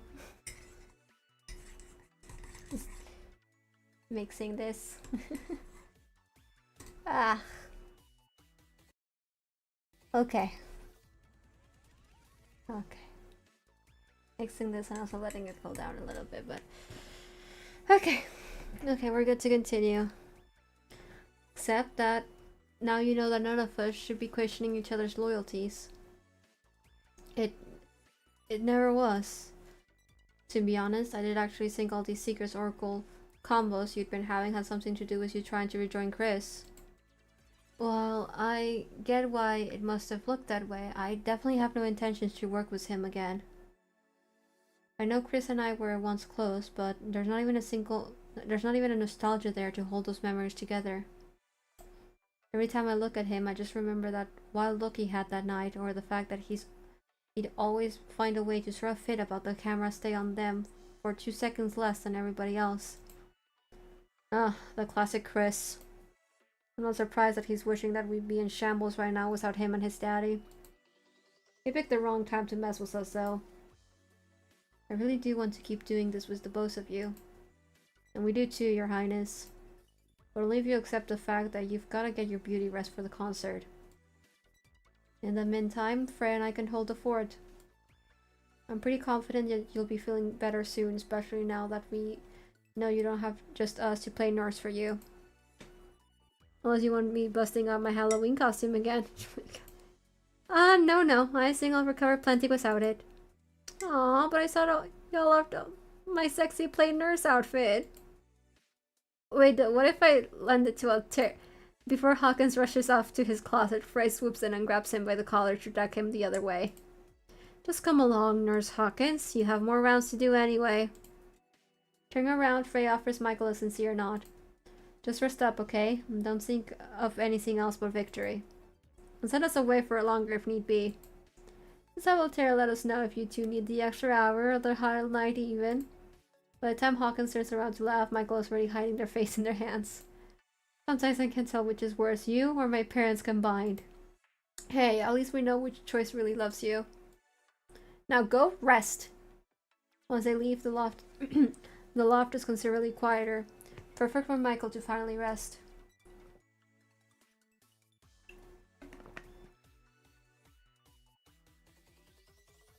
Except they don't want to let me go. Oh my god, there's something in my throat now. Would you stay with me for a bit longer? Bringing their smile, I lay my head on their shoulder. That depends on whether you'll actually listen to your friend's advice this time. Well, they did say that I needed all the healing that I could get. And right now, my heart needs a little warmth too. With a soft chuckle, Michael tilts my chin up to them. So, now that it's just you and me, tell me exactly what else Chris said to you before I get my personal revenge on him. Michael says this with a smile, a rather lethal smile reserved only for Chris. Yes! Kill him! He only just called me to tell me about your deal. Was that really it? Because if I found out that he's threatening your job or safety in any way, I'll be more than ready to unleash his own personal hell upon him. The best part is, you won't even know that it was me who did it. The things they're doing to my curiosity right now. I definitely will stand for it if Chris thinks that he can turn you against me next. But most of all, I don't want him thinking that I'd be willing to keep something like this from you or the others again. I hope you've realized that Hawkins and Frey really do care about you. Oh, believe me, I know they do now.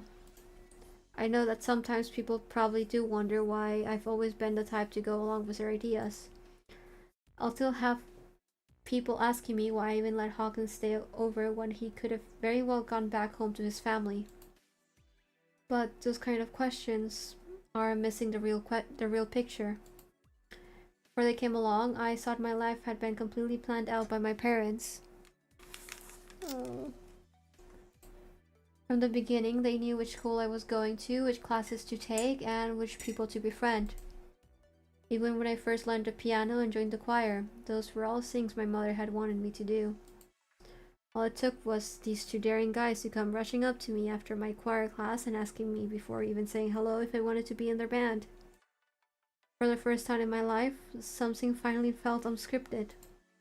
And every day I've been with some sense. It really has continued to be that way. I don't think I would have been so bold to even consider my own feelings for you had I not learned from all these years with them.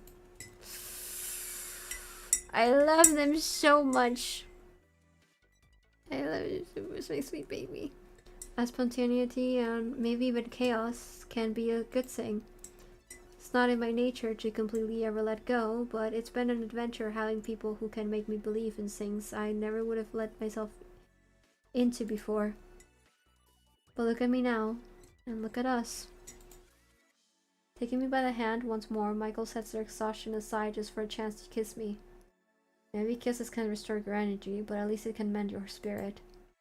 Each time I think they're ready to pull away, Michael catches me on my next breath. Don't think you're going anywhere anytime soon. Maybe I can go rehearse right now, but I still need to find a way to get my strength back. What more do you think it'll take to bring it back? Stroking my face, Michael can't resist tugging me into their arms. Well, you can definitely start by sitting on my lap like this, but I still might need a little more of your love. Yeah, go to sleep, buddy.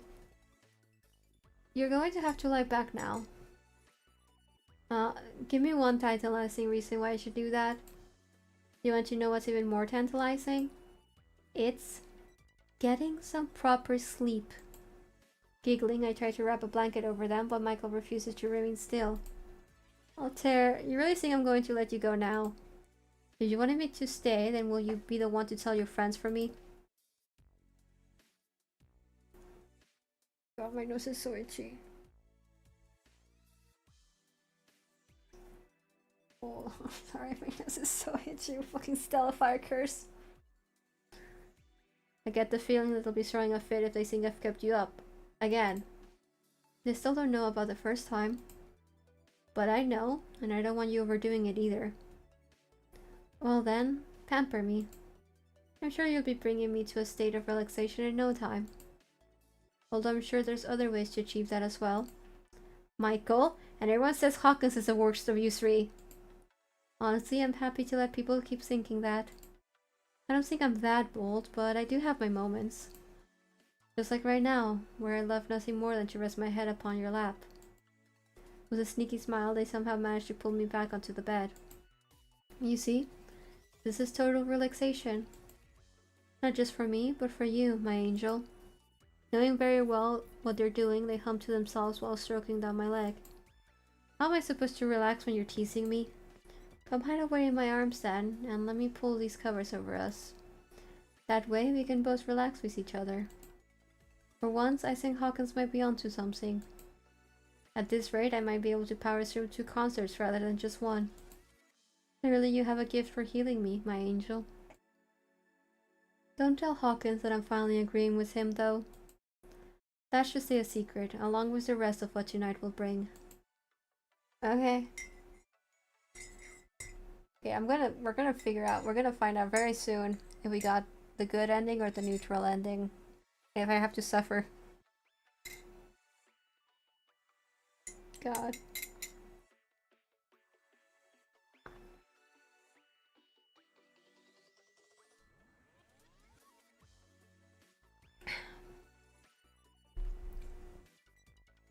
With the city coming together for one dazzling night of lights and music, there's simply no better place for Stellifier to debut again than the Musica Prix.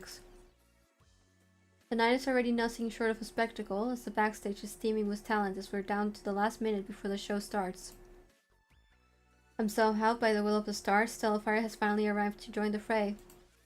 Like 3 Olympians ready to steer the elements, the 3 of them strut their way towards me as I wait by their station. Aha! So Lorelei did give you a pass to come watch us. And here we thought we were gonna have to squint into the crowd tonight, heh. Before I can answer, Michael carefully walks over and takes me by the hand. You don't know how relieved I am that you're here. We thought that they'd just given you tickets to one of the front row sections. Actually, that is what Lorelei offered me until she got the hunch that I'd probably want something closer. You don't think that means that she suspects anything between you and Michael?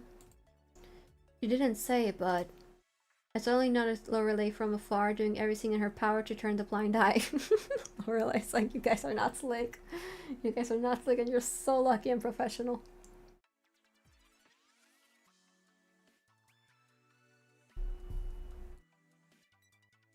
I'd like to think that she trusts me. As long as you two aren't clinging onto each other like a freshman couple, then she's just gonna tell you to be careful. What if I do want Altair to be clinging onto me? Even now, you're still a mystery to me, your highness. There we were, worried about you getting enough sleep. But what you really have been needing is someone to fill that eager heart of yours. I'm not one to doubt the power of Altair's faith in me, nor his love. The two of us share that smile, knowing that the rest stays just between us. Judging from their friends' expressions, all that matters is that Michael is feeling more like themselves than ever. Well, we better get a move on. The first acts have already lined up, so we'll need to be ready soon. Are we sure we have everything? I'm quite sure we do. I double-checked it right after we got changed. Just in case, do you want me to get Laura? The four of us go silent as Chris passes by while accompanying their group, Cyanide. One by one, we stare him down, no longer hiding behind formalities. Good, get his ass. So it looks like you found your new force member already, huh? The nice thing is, he seems to fit the theme you've all got going on pretty well. Meet unstable, reckless, cowardly, and now stubborn. Do you guys think this dude ever left high school? Chris is the only one to laugh at his own idea of a joke. I tried to warn you, Altair. I just didn't realize how deep they'd already gotten to you. I wouldn't be talking to him if I were you, especially in my presence. Now, be nice, cowardly. I know it's right before the concert, and like it's very part that they did do the concert, but I think Michael should punch Chris. I think it'd be really, really nice. Don't forget, I'm still rooting for you, remember? It's them who need the reality check.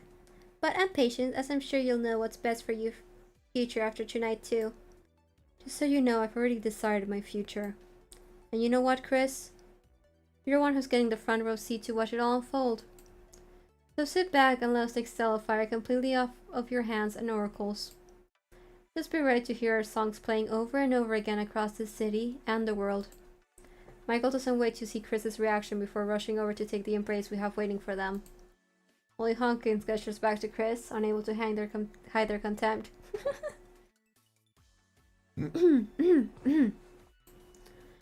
It's inevitable, huh? Watching Stellifier become 4? Say hi to your daddy for us, and tell him that it's been much better than a ride on the other side. Keep deluding yourself with that. The same goes to you too, sweet thing. Cackling, Hawkins excitedly leans into Michael. Hey, let's go make that prophecy of yours come true. You do know that I base some of my projections based on actual statistics, right? The only numbers that should be mattering right now are our call times. Which, I think they should be calling us up right now. With the three of them ready to head out, Michael gently turns to me for an embrace. Even with time running out, they refuse to rush any second of this moment. I've honestly never allowed myself to imagine what it'd be like to have someone like you here with me. Someone I don't just appreciate for being there for me, or want to tease, but someone to love, and make me feel capable of loving someone with all of my heart. I want to be petty. This is a chance you've been waiting for, isn't it? To take our love and turn it into a melody? If I do recall correctly, I thought we'd been doing plenty of that up until tonight. But this time, it'll be the chance for me to share something beautiful I found in this world.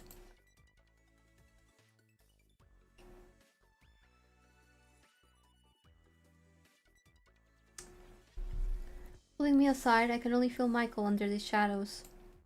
With Chris nearby, the last thing either of us need is for someone to stop us. But despite all of the risks, I don't want to let them go. Even in the darkness, I can sense Michael's need for me, the need for that calm to their desire. No matter how tonight goes, nothing will keep me from loving you, Altair. If our love really can produce a melody out of me, then I'll be willing to believe it's a sign of something eternal. I do love you, Michael, I really do. And I love you too. So don't you worry about me coming back to you after the show. If anything, I'll be needing another kiss as soon as I'm off the stage. Before I know it, Michael rushes up to join the others to take their positions. With the first acts already on, I can only wait back here for when the show announces them next. In just a few minutes, Stellifier will make their names up in lights again.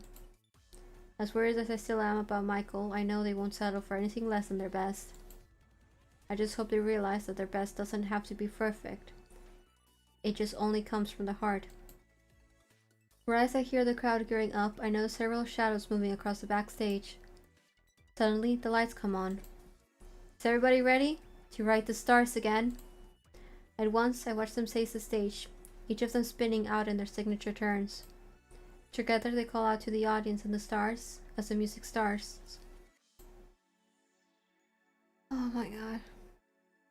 They really are so sickeningly sweet, it's disgusting.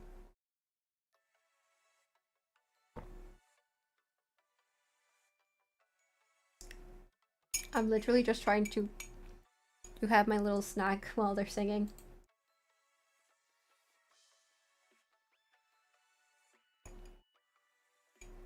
As the beat drops, the three of them share a look, searching for a reminder that this isn't a dream. At the last second, Michael turns around and finds my smile. Could this be a sign that we're getting the good ending? Please? Please? Because if we did get the good ending, I just have to choose like one or two wrong, read those, and we can just rush towards the last end part. It doesn't take long for the crowd to start going wild as three of them search deep inside themselves for the same fire they've been keeping alive through every rehearsal. From this angle, I noticed both Hawkins and Frey expertly exchanging glances with Michael, each checking up on each other before belting into the next chorus. My spine hurts. While I knew they'd be amazing, I wasn't expecting this level of a performance. Even the audience seems pleasantly surprised by this synergy. I keep listening on, my eyes never tearing from Michael whenever their silhouette gracefully moves across the stage. Of the three, you can definitely see where Michael's other dancing training is paying off for them. And of course, nobody can refute these vocals, not even... I look over to the other side of the backstage and I finally notice Chris. Instead of watching Stellifier, however, he's watching me. I'm about to cause a scene. I'm about to cause a scene, actually. Oh great, now he seems to be coming this way. Last thing I need right now is him running this moment. As soon as he starts moving, I turn my heel and start swerving away from the backstage. I rush past the stagehands and even Lorelei, but there's no time to explain. If I can't watch backstage, at least I still have my front row ticket. With how packed this event is, I just don't know if they'll know I'm even there. But all that matters is if they know I'm watching. While Stellifier continues performing and searching for the first usher I can find. My horror crystal keeps trying to catch up to me, until the usher finally checks my ticket. As soon as they let me enter the private section, Chris has no choice but to retreat. Before leaving, he looks between me and the stage in a silent warning. No matter what he sings, at least I don't have to deal with him for now. I just hope Michael won't sing that I've left early. Now that I'm safe again, there's just enough time for me to enjoy Michael and that last airy note. The lights come down, prompting a roaring applause. It's not until the lights come back that the trio's laughter fills the stage. Huh, so how's that for a welcome back, everybody? Show of hands, how many of you have missed us? Because I don't know about you, but my heart couldn't take it anymore with you. Hey, how about you two? Did you miss everybody out there? As a prince, how could I not miss being around everyone? At that moment, someone 2 rows away from me joyously screams out into the stage. I love you, Frey! Don't ever go away again! I love you too. Platonically. Okay, I admit that I've kind of missed this. How about you, Michael? I have to say that I definitely miss the energy out here. For those of you who've supported us since the beginning, you know that all we've ever wanted was to bring you to the party that was never meant to end. So I do believe this means it's time to make up for the few years we've missed. Heh, now that's more like it. So how about you show them what we've been cooking up in the studio? In spite of the adrenaline beginning to set in on stage. Both Hawkins and Frey check in with Michael one more time. God fucking... How about it, Your Highness? With all eyes on them, Michael finally has a chance to see how much this audience is. Taking a deep breath, they even glance over to backstage. And my heart sinks. Oh no. Michael, I'm here! Oh no, I'm so scared. Did we not get the good ending? Fuck! I'm ready to shout to the stage, but the audience is getting their glow sticks ready. And then I remember our secret.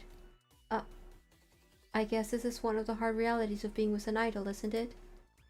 Even I had the nerve to say it here and now, there are some things that will only survive in secret. I'll just always have to believe in our love in the same way you have to believe I'm here with you right now. Because I'm always here for you, Michael. I'm right here for you, so don't be afraid to unleash your wings. Despite being unable to spot me backstage, Michael still calmly answers their friends with a nod. But of course, we should show them. This is the moment we've been waiting for, right? The only other option would be to torture them a little. But I think this audience is looking for an experience tonight. Now that's what I'm talking about. Alright then everybody, get ready for us to melt your hearts with our newest song. Evie, get in, sure. To the audience's surprise, the lights dim save for a single spotlight. With one last look at the backstage, Michael soon takes the center spot, gently welcoming the melody. God fucking piece of shit, Chris. Everything is Chris's fault.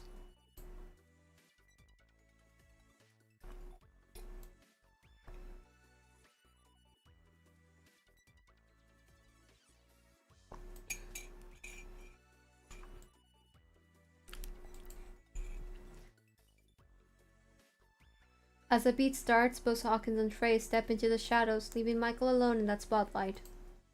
Raising their gaze to us all, Michael takes a deep, resounding breath, and let's go. Several people gasp in my section as note after note Michael's voice carries above the area. Closing their eyes, they let the melody slowly build around their delicate notes and swells before welcoming the light once more.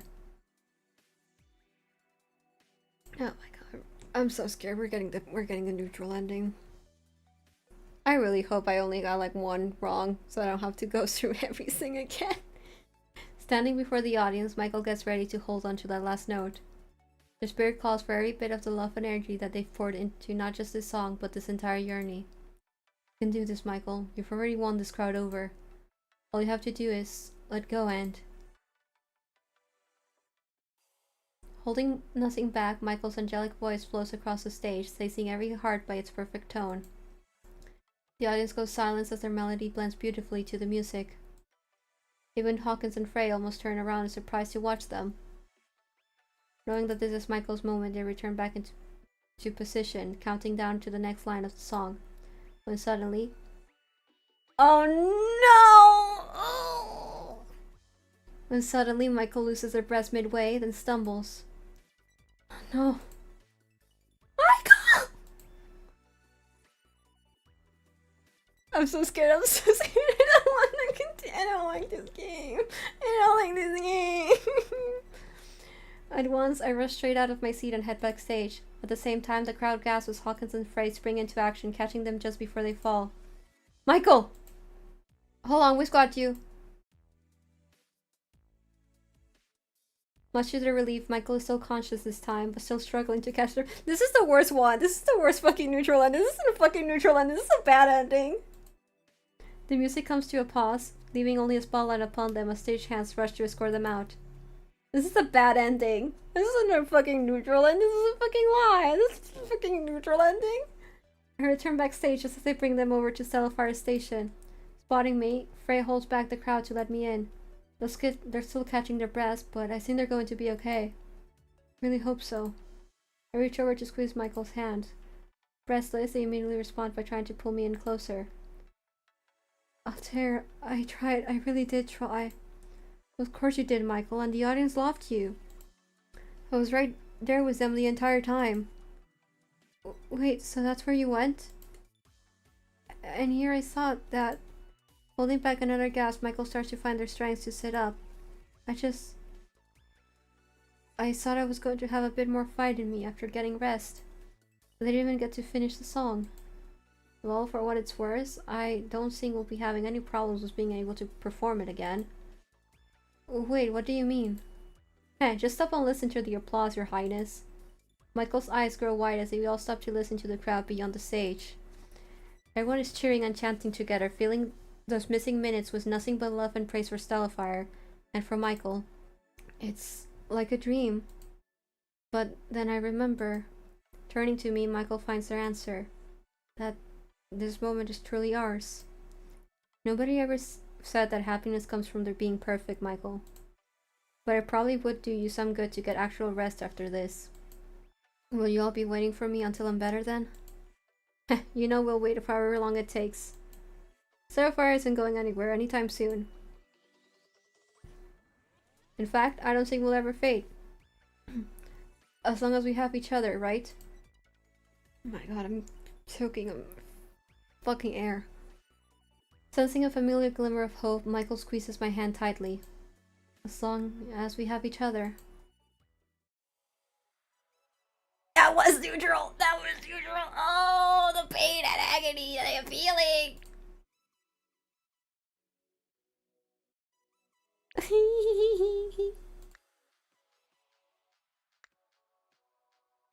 God, there's so many collections I'm missing though, for this stuff. Well, at least we got... Oh my god. Okay. Okay, hold on. Let me look for...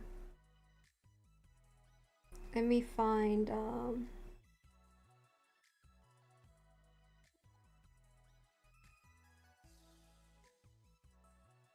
Guys, I'm going to crash out. It was the first fucking...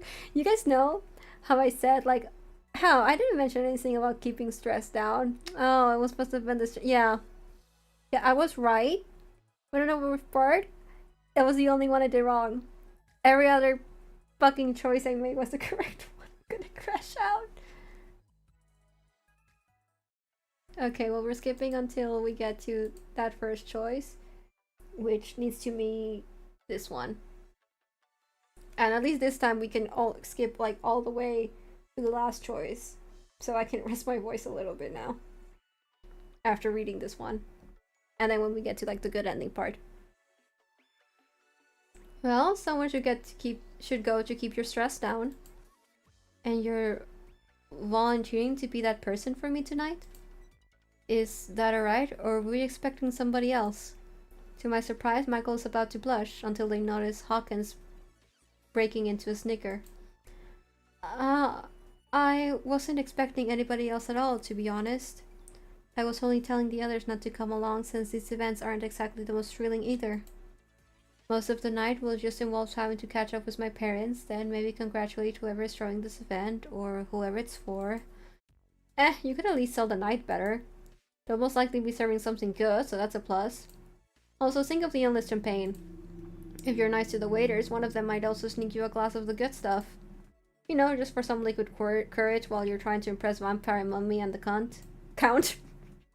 Count?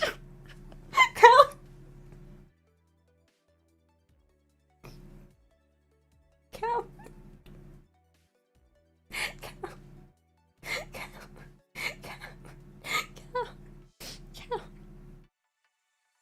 Count?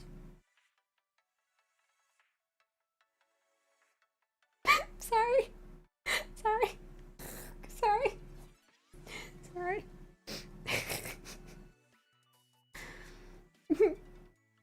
My parents do have names, Hawkins. But this way Altair will know exactly how to spot them. To be honest, Altair, I'm really not sure if we're even selling this night properly to you anymore. But you still like for someone to come along, right? If you're willing to do so, then yes. I wouldn't want you to feel pressured by my words, or either of theirs. Standing behind them, both Frey and Hawkins motioned to me to say yes.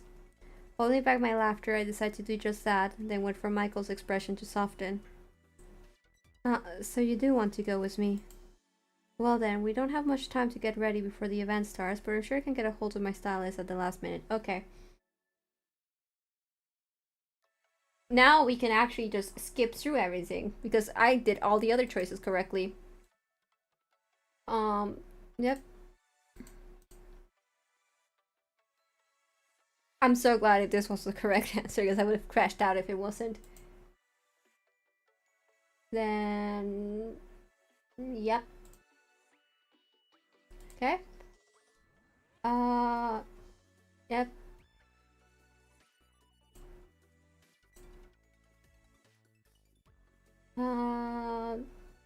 Yeah, okay. Down. And then it was this one. Okay. I'm just scared of clicking skip and like it not skipping to like the part we haven't seen and only like just skipping the whole thing entirely. So I'm just gonna click through until I get to a part that I don't recognize. So yeah.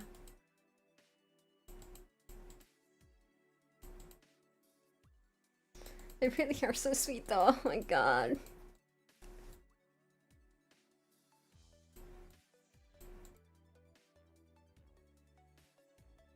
My guess is that we're gonna confront Chris and that's gonna be the difference for this.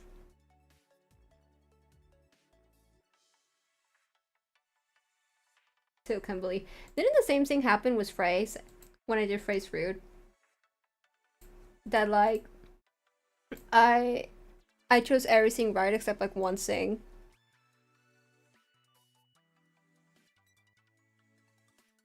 Yes, yep.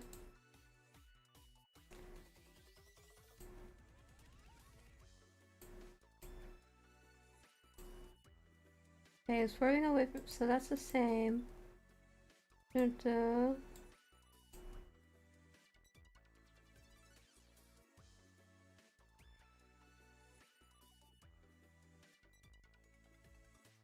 Okay, so this is still the same. We don't confront Chris.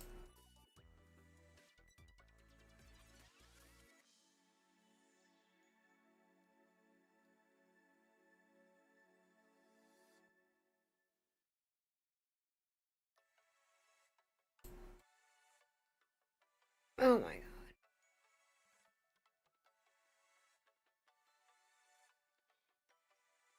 I still love phrase Stan so much. You're so real.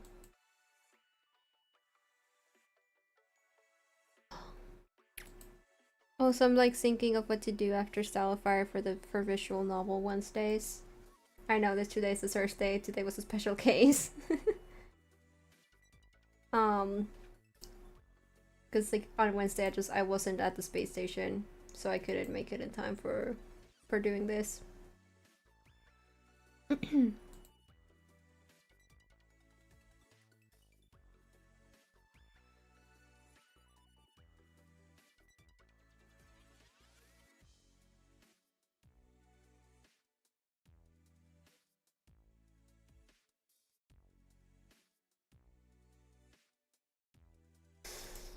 I'm so scared.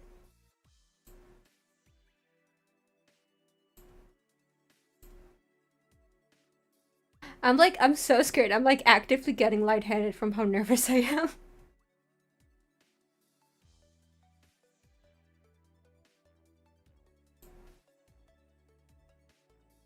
This is still the same.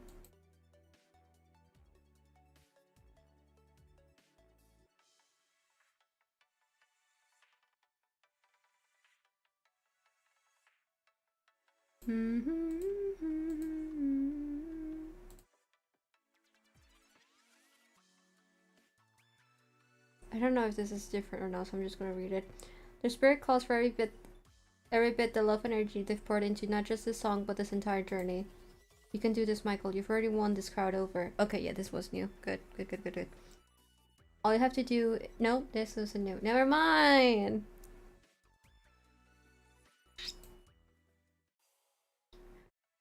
Okay, this is definitely new, because it went black, so...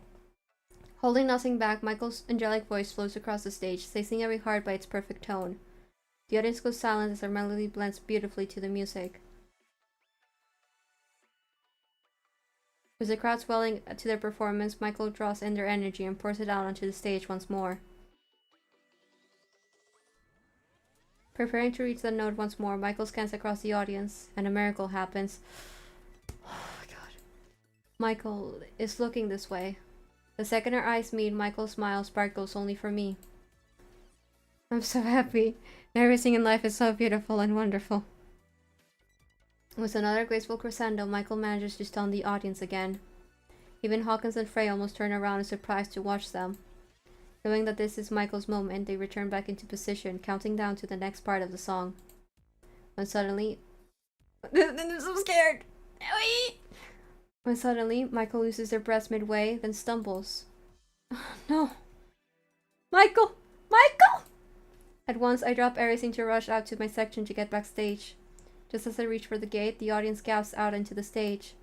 Springing into action, both Frey and Hawkins catch Michael before they fall to the floor. Together, they pull each other up as Michael's strength begins to return. Hold on, we've got you, Your Highness. For what it's worth, this doesn't count as an imperfection, okay? Catching their breaths, Michael finds it in them to smile back in relief. We'll just have to make up a new category, I suppose. With the way we'll be finishing this, we won't have to. Once more, they face the audience, who are all now cheering and chanting above the music. On the count of 3. Together? Together. Together. 1, 2, 3. I can't fucking do this right now, bro. It's way too late for me to be having this fucking stress. And with that, the lights go off and the applause soars. With no time to waste, I let my own adrenaline guide me backstage. All in the name of being the first to find Michael once again. As soon as I spot them, I get ready to call out to them. When instead, it's Michael who breaks free first just to tumble their way to me. You were out there watching us the whole time. Why didn't you tell me sooner? I'm sure you'll understand when I explain later. But wait, what about you? Don't you know how incredible you sounded out there? Well, it sure helped knowing that there was another fellow angel out there watching over me. Honestly, I think those two are my guardian angels as well. Hey, I'm no angel, but I'm sure happy that I didn't let you fall either. Think of me as your guardian devil, eh? You're going to have to think of a new name. Huh. I'll workshop something for him then. Besides, we'll probably be needing to get some new material going soon. But only after you've gotten some real rest, Michael. You have nothing to prove anymore, not to us, or your parents, or the past. You know, we could always take a vacation. I'm sure there's some field of tulips you could be showing Altair right about now. For once, I might actually be willing to take both of your offers on that. I suppose I'll only go for it once we've laid the groundwork for what we'll be working on next. I'm sure we will. Then you'll have no other excuse but to go enjoy yourself after that. But for tonight, I really think we left an impression on them, huh? Together we listen for the audience, their cheers still echoing across the arena. Amongst the shadows, passing us to prepare for the next act, the 4 of us notice one looking this way before heading for the stairs. I think we really did. Leaning against me, Michael presses a kiss to my cheek. Oh. About that vacation, do you think you'll be able to get the time off as well? Considering we've both met our goals tonight, I think I've secured a few days for you. Well then, let the celebration begin. 1 vacation, 3 singles, and 1 upcoming album later, Stellifier has become more than just a household name again. Most of all, they've all been able to accomplish everything without burning themselves out. And that's with Michael getting back to work as soon as we came back from our vacation. At least this time, they know that none of us will stand for them not taking breaks anymore. Besides, it's been pretty easy to remind them of the ways we can fill our free time with, okay? And tonight, we've also set time aside to properly celebrate yet another special day between us. We stroll together to the city, making haste to make it to our reservation. The restaurant should be right up ahead, so just a little more. So, this restaurant, where exactly is it again? It's someplace Hawkins told me about. Or Frey. I can't seem to remember at the moment. Whenever they can't hold back a smile, that's when I know they're being sneaky again. Are we even going to a restaurant then? Perhaps. Let's just say that this place will have the perfect menu with the right kind of privacy. My face suddenly goes hot. Wait, that could mean more than just a restaurant. Well, you'll just have to wait and see. As I reach for my hand, a black car pulls up right beside us and a man pokes their camera out from a window. Hey, Michael, you've got a minute? As a matter of fact, we're running late to our engagement. I turn to them, wondering over their choice of words. Michael, what are you... Can I get a shot of you two then? Politely shaking their head, Michael starts guiding me down the street. Still, the paparazzo isn't ready to give up just yet. By the way, how's your parents, Michael? What have they said about Stellifier's new album coming soon? I'm sure you could ask them next time. Now you'll excuse us. Before you go, do you have any comment about Chris stepping down from producing music for cyanide? I hope he fucking died from biting a cyanide pill. Sorry, what? Who said that? Not me. He used to be in Stellifier, right?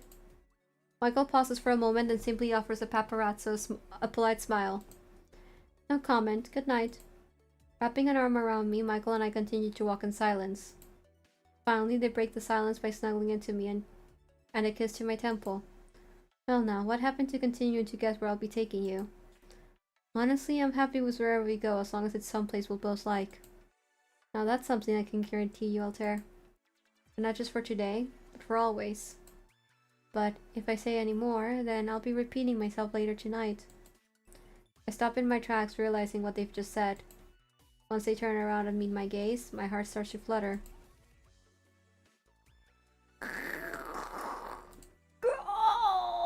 Holy shit.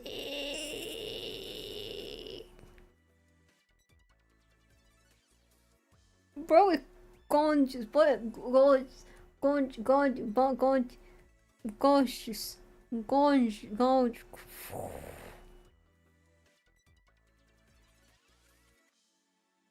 Wait, what are you? Do you really want me to ruin the surprise here and now? Or would you rather just come with me and let me take you towards the spotlight up ahead? Offering their hand out to me, Michael's beautiful smile is enough of a hint for what tonight will truly bring. And the most precious thing is knowing that their angelic voice will always be there to guide me across every city, every journey, and every star.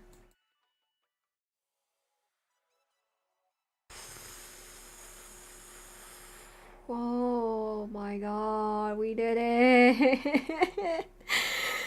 And I only crashed out once today!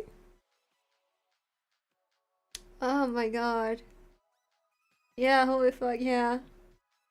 Yeah. Okay. I'm gonna give my last final thoughts. Overall, I really enjoyed Stellifier. Yeah, Atsu Stellifier. Yeah. Yeah, exactly. Like, I really enjoyed playing Stellifier. I know I still have a lot of things left to unlock. But I think that's something that I'll be doing on my own time. And finally, like I said, like I wanted to talk about everyone's roots and my thoughts on them and stuff. To preface, I enjoyed all of the roots. I thought all of them were very well done, very well written.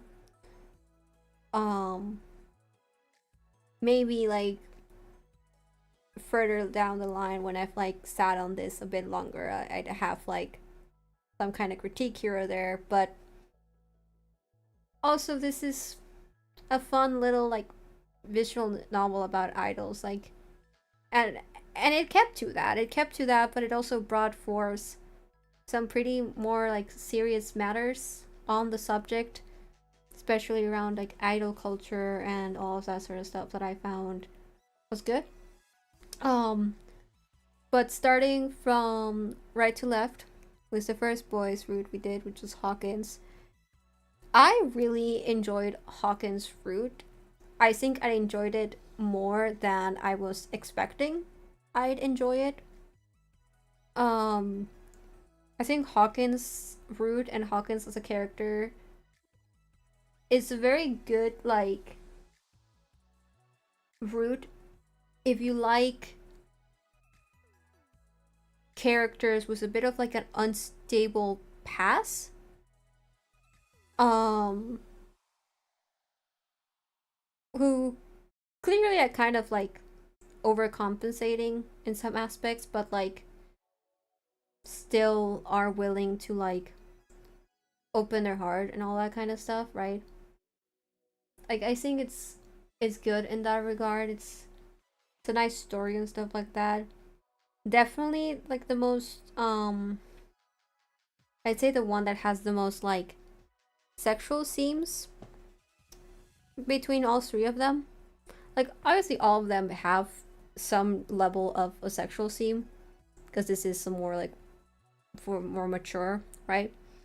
But Hawkins is definitely one of the ones that's like the most like explicit in that regard without like being actually explicit, right? So that's something I feel like maybe to keep in mind if you do Hawkins route, right? But overall I think it's a very good one to play if you like that kind of character, if you also like the sort of sense of how to say, like letting go, I guess, like this sort of sense of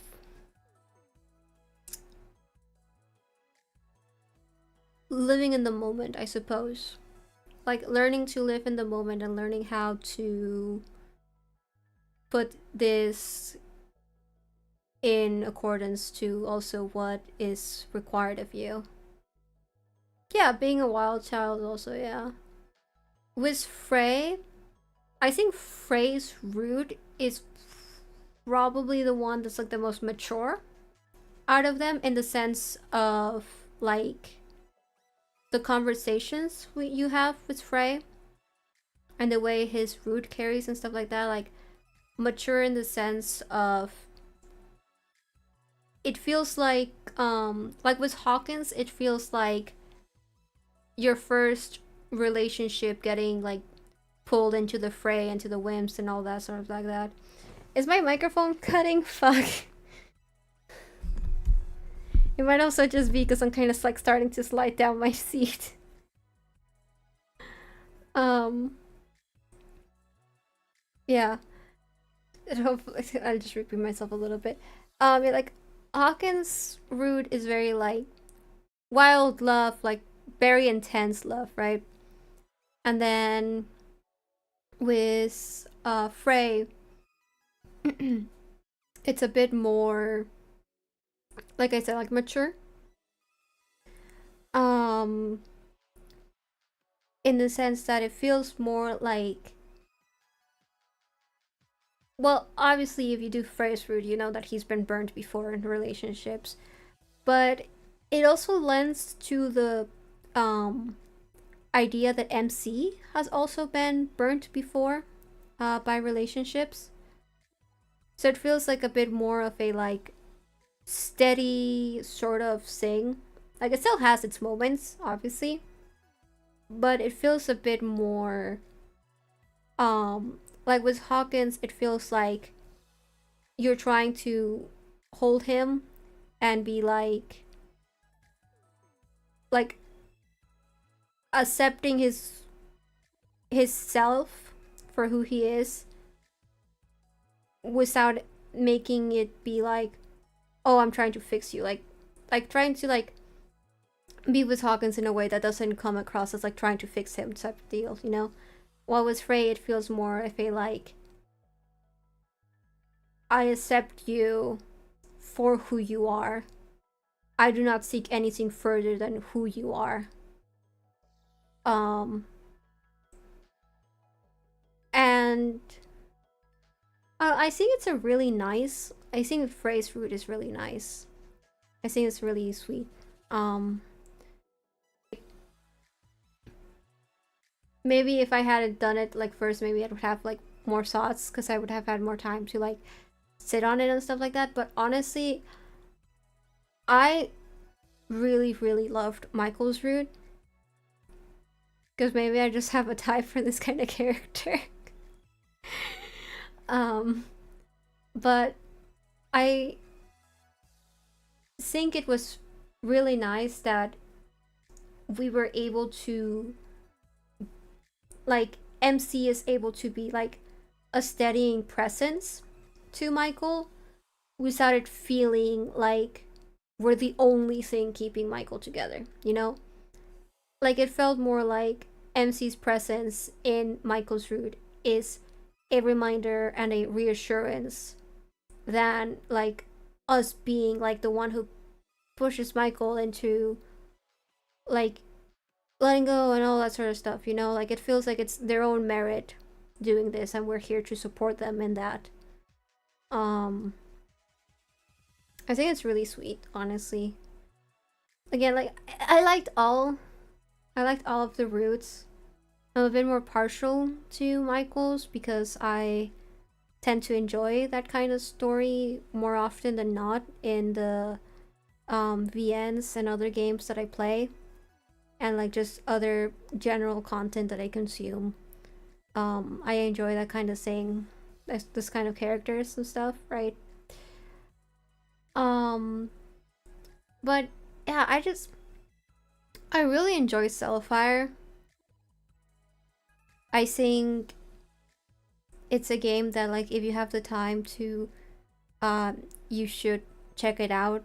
Have the time and money to like you should check it out. You should play it and stuff. And you can also that way you can also stare at the pictures of them shirtless. That was making me crash out every time I would accidentally click on memories and like the pictures would just be right there. Um oh, we have okay, well, to finish off we'll listen to this unless it's repeated or something. Hi, love. When will you be home?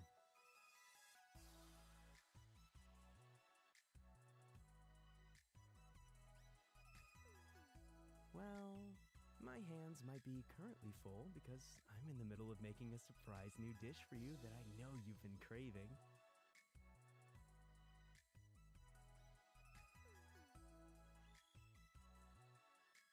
It's because I love you so much. I just want to see your brilliant smile at the end of the night. Okay. Well, was that oh ah ah.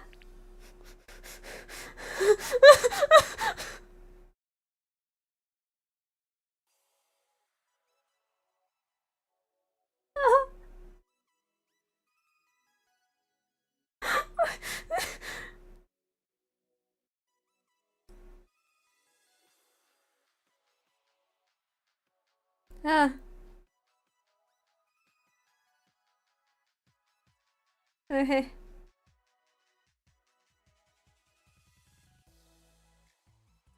Okay. Oh, I'm fucking wide awake now. Okay. Um. Fuck. Um. Okay.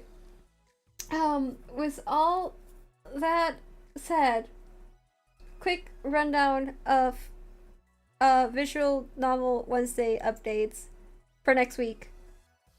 Um, I do have a visual novel slash RPG that will be checking out next week. If I remember correctly, I believe it's called Silver Threads. We will be checking out the first one and the sequel to it.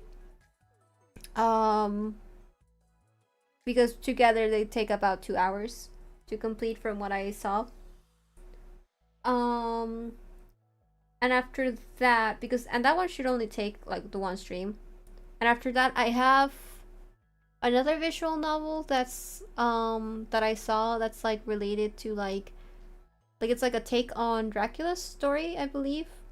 It was like, you know, like obviously like vampires and stuff like that. And I don't know how long that one's gonna take. But I think after we're done with that one, we will finally start a date with Des. Yeah. Other than that, general streams coming. Tomorrow will be an art stream. It'll probably be like the usual where I won't really be talking. We'll just be sketching. We'll be continuing expressions, and depending on how long that takes to finish up, we might do some more art after the expressions are done. And then on Saturday, I'm hosting a Goose Goose Duck collab with fellow Ecliptic Veil members, and we should still be playing Cult of the Lamb later in the day at the usual time, but that one's not been set up yet because I don't know how much energy I'll have for it, so it'll depend on that. And then on Sunday we will be continuing Undertale. As for next week, Wednesday should be the visual novel I mentioned, Silver Strings, something like that.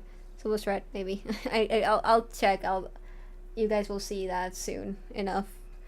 But yeah, other streams for next week should be the usual Cult of the Lamb and Undertale on Saturday and Sunday respectively, and then maybe some other streams during the week. Like it could be more Cult of the Lamb, or it could be maybe a collab, or it could be some other stream, something like that. We'll see. But yeah, as always, you can check on Blue Sky or Twitter. I'll update there, and you can also just see like the waiting rooms I have set up to know, because I tend to put the waiting rooms up at least 2 to 3 hours before, but usually I have it set up like a day prior at the very least. But yeah, having said all that, thank you for coming.